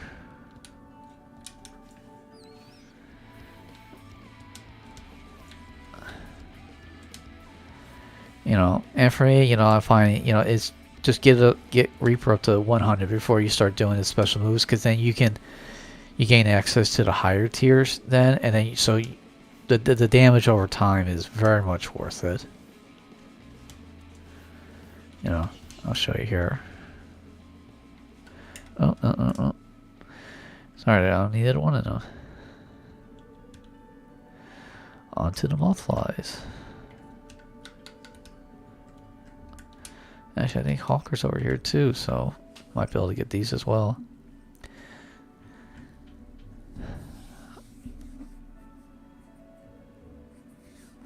You know, a lot of times, usually I always like to go in without the sound, you know, because I'm listening to my own music, but obviously for streaming, I can't do that because I don't want to get a copyright strike against me. There you go. Turn on. Oh, I should have put on Death Strike. Once you start the specials, if you stop to do a different attack, then you end the chain, which that kind of sucks. It really does. And I should have done Death Skies before the Shadow of Death before that. Oh look, well that's done. Now I just gotta go find a giant moth. It's somewhere over here, because I can see the little ones right there, the butterflies. Which means that the moth one's not too far away.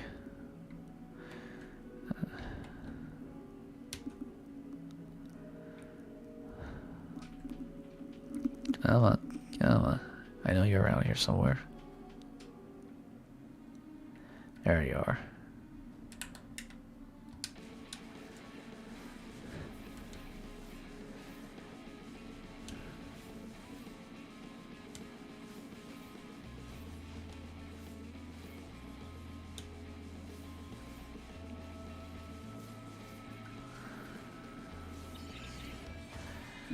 Just such an awesome job. In the beginning, like I said, when I didn't know the rotations all that well, I was just like, this sucks. I was expecting so much more. But then I really took the time to actually, read. And I found out I really was missing out on a lot. So, it is what it is. Alright, so I know Gilman right out this way. Or was it that way? Yeah, it was that way, because that's south. All we need is just one.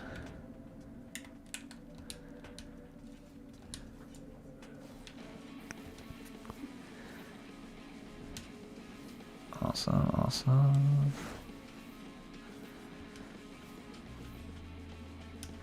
Yeah, it sucks. I don't get a good weapon, an upgraded weapon here until like level 80.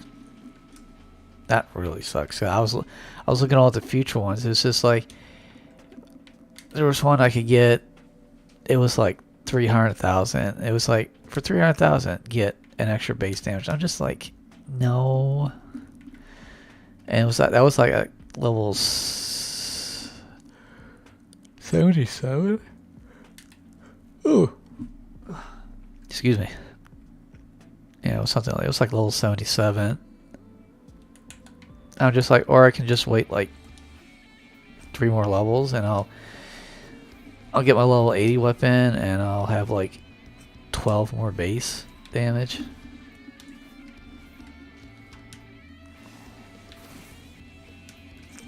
Well, let's figure that's what I do.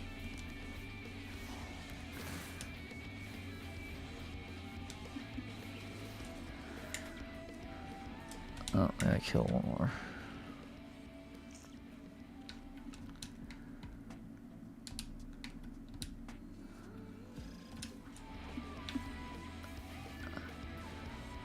Oh, I can't believe it. I missed.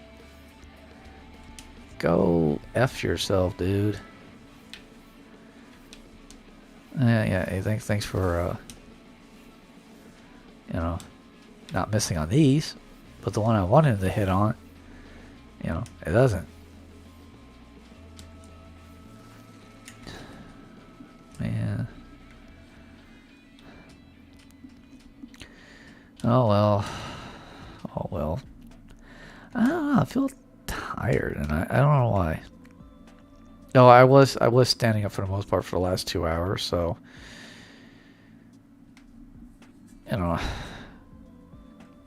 So I've been trying to do a lot on these streams. This is where like walking in place and whatnot.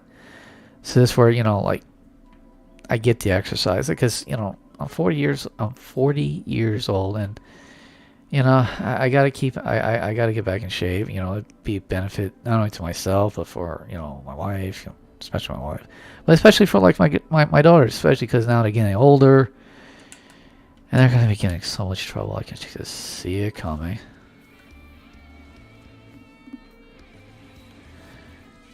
Oh Lord, have mercy on me.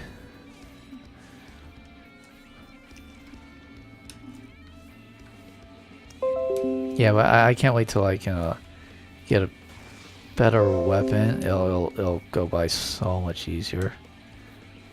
And like I said, it's doing pretty good damage, So, let's see. Streamlabs is partnering with Throne. Okay, cool.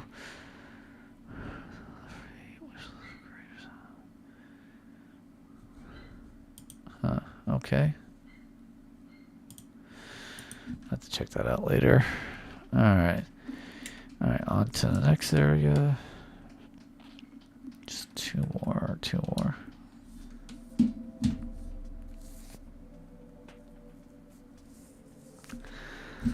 Alright. Tomorrow's stream, let's see what I'm going to be doing for, you know, I just think about what am I going to stream tomorrow?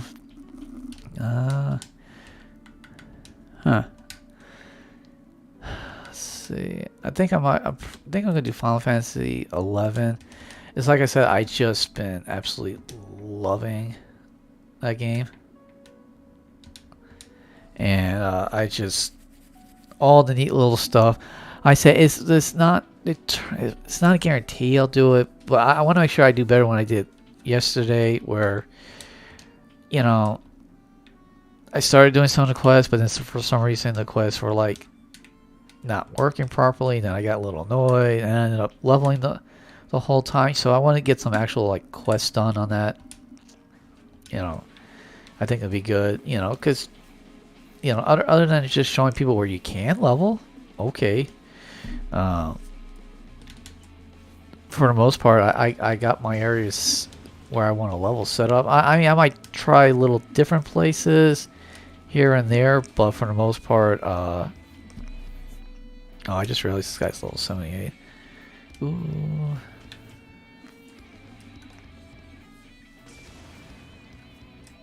Oh, I missed him altogether. So that was not a good thing to do. Yeah, it seems kind of weird. See, his lunge in and reach and his egress and ingress abilities are quite different from Samurai. So, because Samurai, you can do his lunge ability, or no, I think it's dash. Because I think it's dash in, I think it's leap out, something to that effect. And yeah, see, because Samurai's, it would have hit the target. See, it didn't quite hit that guy.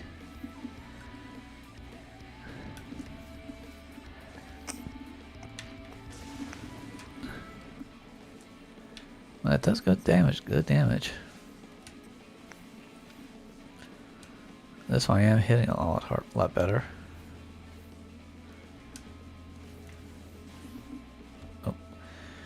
Alright. So, alright, there's one. I can see one over there.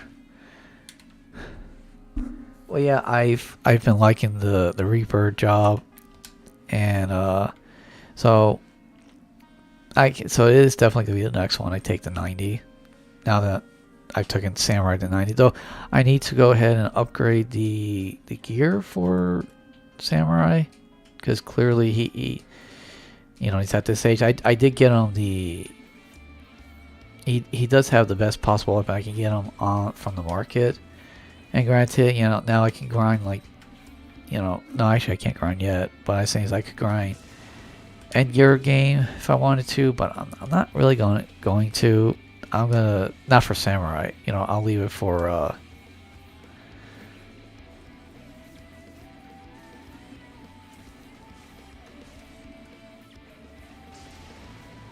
haha, take that. But yeah, no, I might do the grinding for like other jobs when because so this where once they get up there, they can get that gear.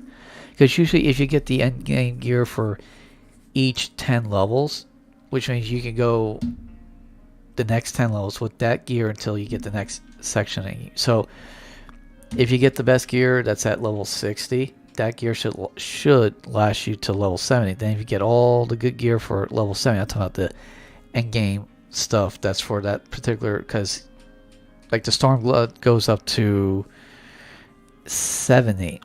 So if you get all the highest gear possible from Stormblood, which would be level 70, then you can go all the way to level 80, which would be the end of Shadowbringers. Then if you get all the end game gear from Shadowbringers at level 80, that should take you all the way to level 90, which then you can get all the end game gear for end game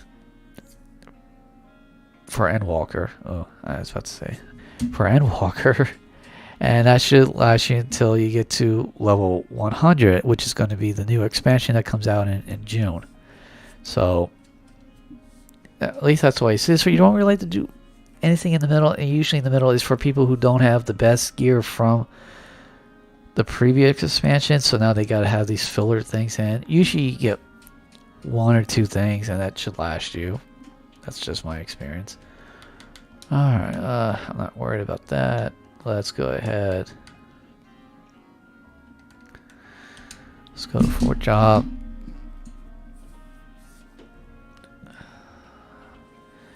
So, I did pick up, I think I mentioned this in the last stream. I'm not entirely sure if I did, but I did pick up this new keyboard. Actually, no, I'm pretty sure I did. It's really nice, but the name on it, though, is kind of weird. It's basically is in capital letters, it's CH, lower letter O, but the O is like, they have it on top. I mean, when I mean it's small, it's small. It's not even a proper letter, small letter O. It's more like a circle. They you know, if I could take a picture of it, it makes more sense. But then it's actually, I think that's the letter N. Then it's capital N, then capital CH, small circle, a really small circle, which they place at the top of the letters, and then it's capital W. So it almost like it spells out Chan Chow. I'm not entirely sure, but I mean, for like less than $25, actually I think it's less than $23. It's actually pretty good so far. I mean, the feel of the controller is actually quite nice. They even give little mouse pad. They give a mouse pad for it. So I just have it over the top of my other one. Other than that, because also the mouse pad is of that of the of North and South America, and then you can kind of see like the west coast of Africa and Europe, because I can see where it says Nigeria. Then there's Mali, there's Morocco. Yeah, I can see those places. And I can see Spain, France. Some of the countries in Africa, I'm not familiar with them, so I'm not sure if I'm pronouncing them correctly. So that's why I'm not saying the name. But then I can see South America where it says like Brazil, Bolivia, Paraguay, Argentina. You know, there's Chile, and of course, you know, all of North America. Then I can see out a little bit into where it says the South Pacific Ocean. You can see where it has up there. You see it says the French Polynesian Islands. So anyway, and it's like a black and white. So you got like a map of the Western Hemisphere type areas. So I mean, it's pretty cool actually. And like I said, the keyboard itself, the keys are elevated. So like the top of the keys, and then you see kind of the way they kind of stick up, and you can clearly see how they're, you know, they got the red, green, blue. And the feel of it's pretty nice. You know, now we'll see after a few months to see how durability holds up. So, and it's a compact keyboard. It's definitely smaller. It doesn't have some of the extra features that my other one has. So that's probably why it costs a little bit less. But I mean, those extra features that my keyboard had, my other keyboard, which is from Red Dragon, like I said, it is pretty good. You know, but I don't use those extra features, so not having to pay for them is really nice because I just don't use them. You know. All right. I'm just gonna go after that one right there. Because I don't remember what her Smildens are.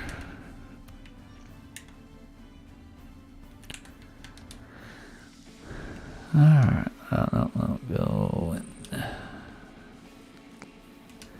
Yeah, let's do that. Because I gotta kill 3 of these.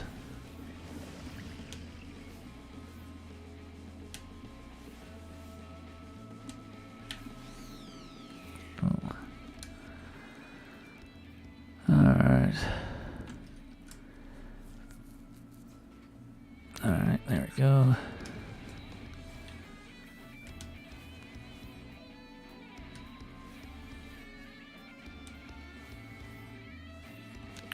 Cool.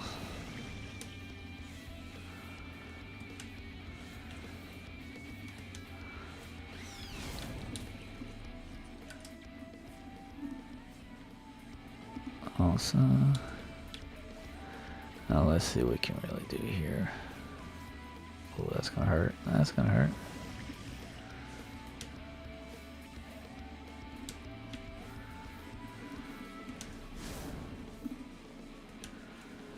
Awesome, so that's done. Alright, so I'm gonna go back to the crystal room. Like I said, I don't need to get them all done. Just enough so it, you know, it makes sense. Alright. And like I said, and just doing just those, I mean, look, I feel like what, about 10, maybe 15% of the experience bar. So I mean, it's just like, yeah, it's pretty good. And once I start doing, definitely going to do dungeons with him. So this way, I'll get more experience, you know. So it would be cool. But hey, you know what? Let's see real quick. Alright, no, I want that. Yep. So I'm gonna do is after this, I'm going to real quick is try to see if I can find the clan marks and in the Endwalker area. So I'm not gonna worry about doing the clan marks for the Stormblood. Oh hey Terrafan, hey thanks for the follow, appreciate it. I love it how I have notifications on. That's the only thing I don't like when I stream Final Fantasy 11 because I'm having to do screen capture rather than game capture, and I know I've mentioned this a few times already. I still haven't figured out how to put the alert boxes in that attach it to the screen capture. I'm still trying to learn that. So just for, you know, because sometimes I don't like I would have missed this follow and not pointed out if it wasn't for the notification. So yeah, cool, appreciate it. Hey, welcome to the stream. All right, let's see. All right, let's see if we can go find this.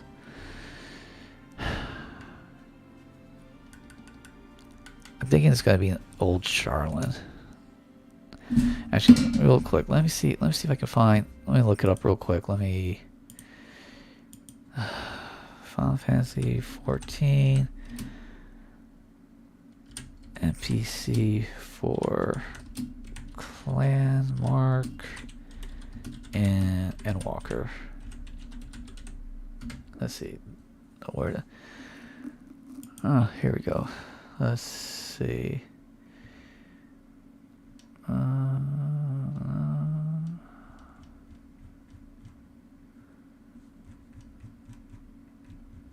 you gotta be kidding me.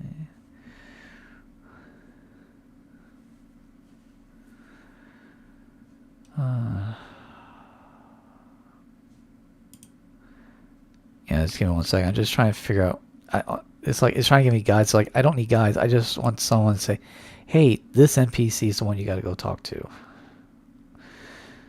Hunts are called guild shop hunts. Okay, Endwalker hunts are called guild shop hunts and can be unlocked while progressing through the Endwalker scenario. There are 4-tier hunts, and simply finishing the quest associated with it unlocks the corresponding tier. How to unlock it? Oh. Actually, okay. Alright. North of let's see, to do the first one, you gotta be level 80. Okay, no, I'm sorry, just level 80, 83, 89, 8. Okay, so the first one is the hunt for specimens. I don't know if I did this one. It's in Old Charlene. So I need to be level 80. So let me put back on Samurai. So I can do them all now because I've hit the level requirement for all of them. Old Charlene. Did I go in Old Charlene? Yeah, I'm in Old Charlene. Go to 1112.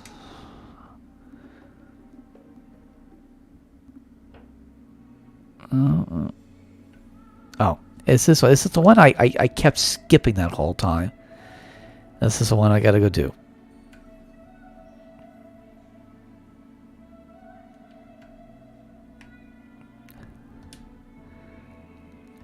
Alright. There we go. This is one I should have been doing from the beginning. Alright, now click back over. Alright, here we go. Okay, cool. That's done. Oh my god, that was... All I had to do was just talk to him. He'll say, completed. So the next one's at 83, then it's 89 and 90. So since Samurai's 90, I can go ahead and I can complete these all. Of course, from the... I feel stupid.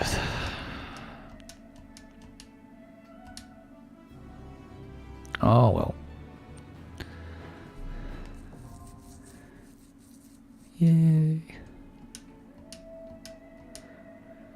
Alright.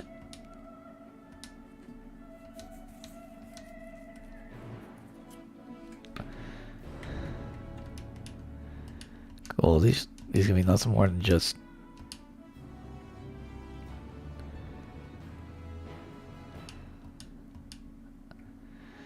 Alright, so what am I not? So... Once you have fulfilled... Oh, okay, no. It's not the level of your character. It's the level that you Okay, got it. Okay. Hey, so with that, hey, I'm going to head... This is going to be interesting. Actually, it's one of the longer ones I did. I will one day try it. You know, I think on the weekends, if everything goes correctly next week, on the weekends, I will be trying to start doing is streaming long streams, or even if I don't do long streams, maybe like I'll stream for a couple hours, maybe I'll take a break, and then I'll come back and later in the day do a couple more hours stream. I know from my personal experience, like about 3 hours max, I get to the point where I'm like, okay, I'm kind of done with streaming. Unfortunately, I can't do... It's not that I can't do, I don't find it personally beneficial doing like streams for like 6, 7, 8 hours. I mean, it'd be different maybe like if I had someone else here, or if I was streaming with somebody else. You know, I seen where they do it online, where I watch side scrollers and I just happened to come up on one of their videos and they were streaming for like 12 hours. I'm just like, no. That's like, I could not stream for 12 hours by myself. I honestly would be bored. I think I would with myself, you know. Now, granted, it'd be different, like, if there was other people in the chat and they're like, you know, they start asking questions, you know, and time flies by, then probably, yeah, sure, I could, you know. But, like, if I had, like, you know, stream with a friend, you know, we're going back and forth, and, you know, like, again, time flies by, and before you know it, you know, it's like, holy cow, we've been streaming for God knows how long. I did that the other day when I was Final Fantasy XI, though. Because I think there was someone in the chat, and next thing I know is like 5 minutes. You know, an hour went by and only felt like 5 minutes. You know, I was like, oh wow, you know. So just perspective, it really is. But anyways, like I said, I'll be adding more content to these streams. Like I said, I'm going to be doing a lot of reviews while I'm streaming and all that, just to give a little extra different. I mean, if someone else said, hey, you mind if you do like a review of, I don't know, a game or a book or whatever, I will, you know, depending on what it is, you know, I will do my best to go and try to do one of that. You know, it's, you know, I try to do something different, mix it up a little bit, you know, attract more people in, you know, say, hey, let's come down, let's have some fun, you know, and how people can talk about other things that they like, you know, or hell, I mean, I do try sticking away a little bit from politics, but sometimes, you know, I'll see something that the government does, and then I'm just like, you know what, F you, I'm going on a rant. I did that in one stream, of course, then did not record that stream. I kind of realized that. I mean, granted, YouTube, I was streaming on YouTube, so it did pick that up, and you know, and I keep meaning to go back and download it and putting it up here, but that was like over 2 weeks ago, so I don't, at this point now, I'm not even worried about doing it. But hey, you know, I stream on Twitch, Twitter, YouTube. You can find me on Twitter at 6 Separate Tyrannus 1983. I do go, I put it, name Nick Incognito, and I do. I think I have it on here on in my bio, I think. Over on YouTube, you can find me at Nick Incognito. I try keeping everything similarly the same, so it's kind of easy to find me and such. But where the chat is on Twitch. So I encourage everybody, if you're watching on the other platforms, if you would like to involve yourself in the chat and all that, come on over to Twitch. And hey, we can have a good old time. Hey, and with that, like I said, I am Nick Incognito. Hey, thank you all for watching this stream. I hope you enjoyed it. I hope you enjoyed the review. Hey, we're going to be doing, like I said, we're going to be doing a lot more about that. And hey, talking about, writing stuff. Hey, if you really want to write, regardless where it's short form, long form, poems, stuff like that, I can also get you and connect with my mentor who, as part of her business, does that. Honestly, like I said, I'm friends, so I get a really good discount. And that discount is that I actually help her out with a lot of her things. So, and yeah, so if you're interested in that. Also, I have other friends. If you're into other stuff, depending on what it is, I can connect you with people who can help you with that, because I do have a lot of mentors and such. However, if for some reason it has to deal with the military, like I said, I am a 8-year Army veteran, regular Army, combat engineer, and I did do a couple tours in the Middle East. I am thankful that despite that I did route clearance, and I trained to do a lot of things and all that. I'm glad the one thing I didn't end up doing was I didn't have to pull the trigger while I was deployed in a combat zone, just because of the rules that we followed. Some of my buddies in my unit, they get in positions where they had to pull the trigger. Me, I didn't. And it's not that I wasn't looking. I was looking. It was just, it is what it is. So, but hey, if you're all interested in the military, my first thing is I would tell you is to not join the military and all that. But if you're determined, if you want to join, you can ask me about my experiences. I'll give you the best that I possibly can. Anyway, so with that, again, thanks for joining this stream. I said I'll be back tomorrow at around 2 p.m. It might be earlier or it might be later. It depends on when I do this phone call with my company and see if I get this new position. And with that, enjoy life. You only got one life, so live it to the best. Live it on your terms. Like I said, just don't force your life onto others. I believe in consent, okay, amongst adults. Okay, and with that, live your life to the fullest. I'll catch you all tomorrow, and you all have a good day.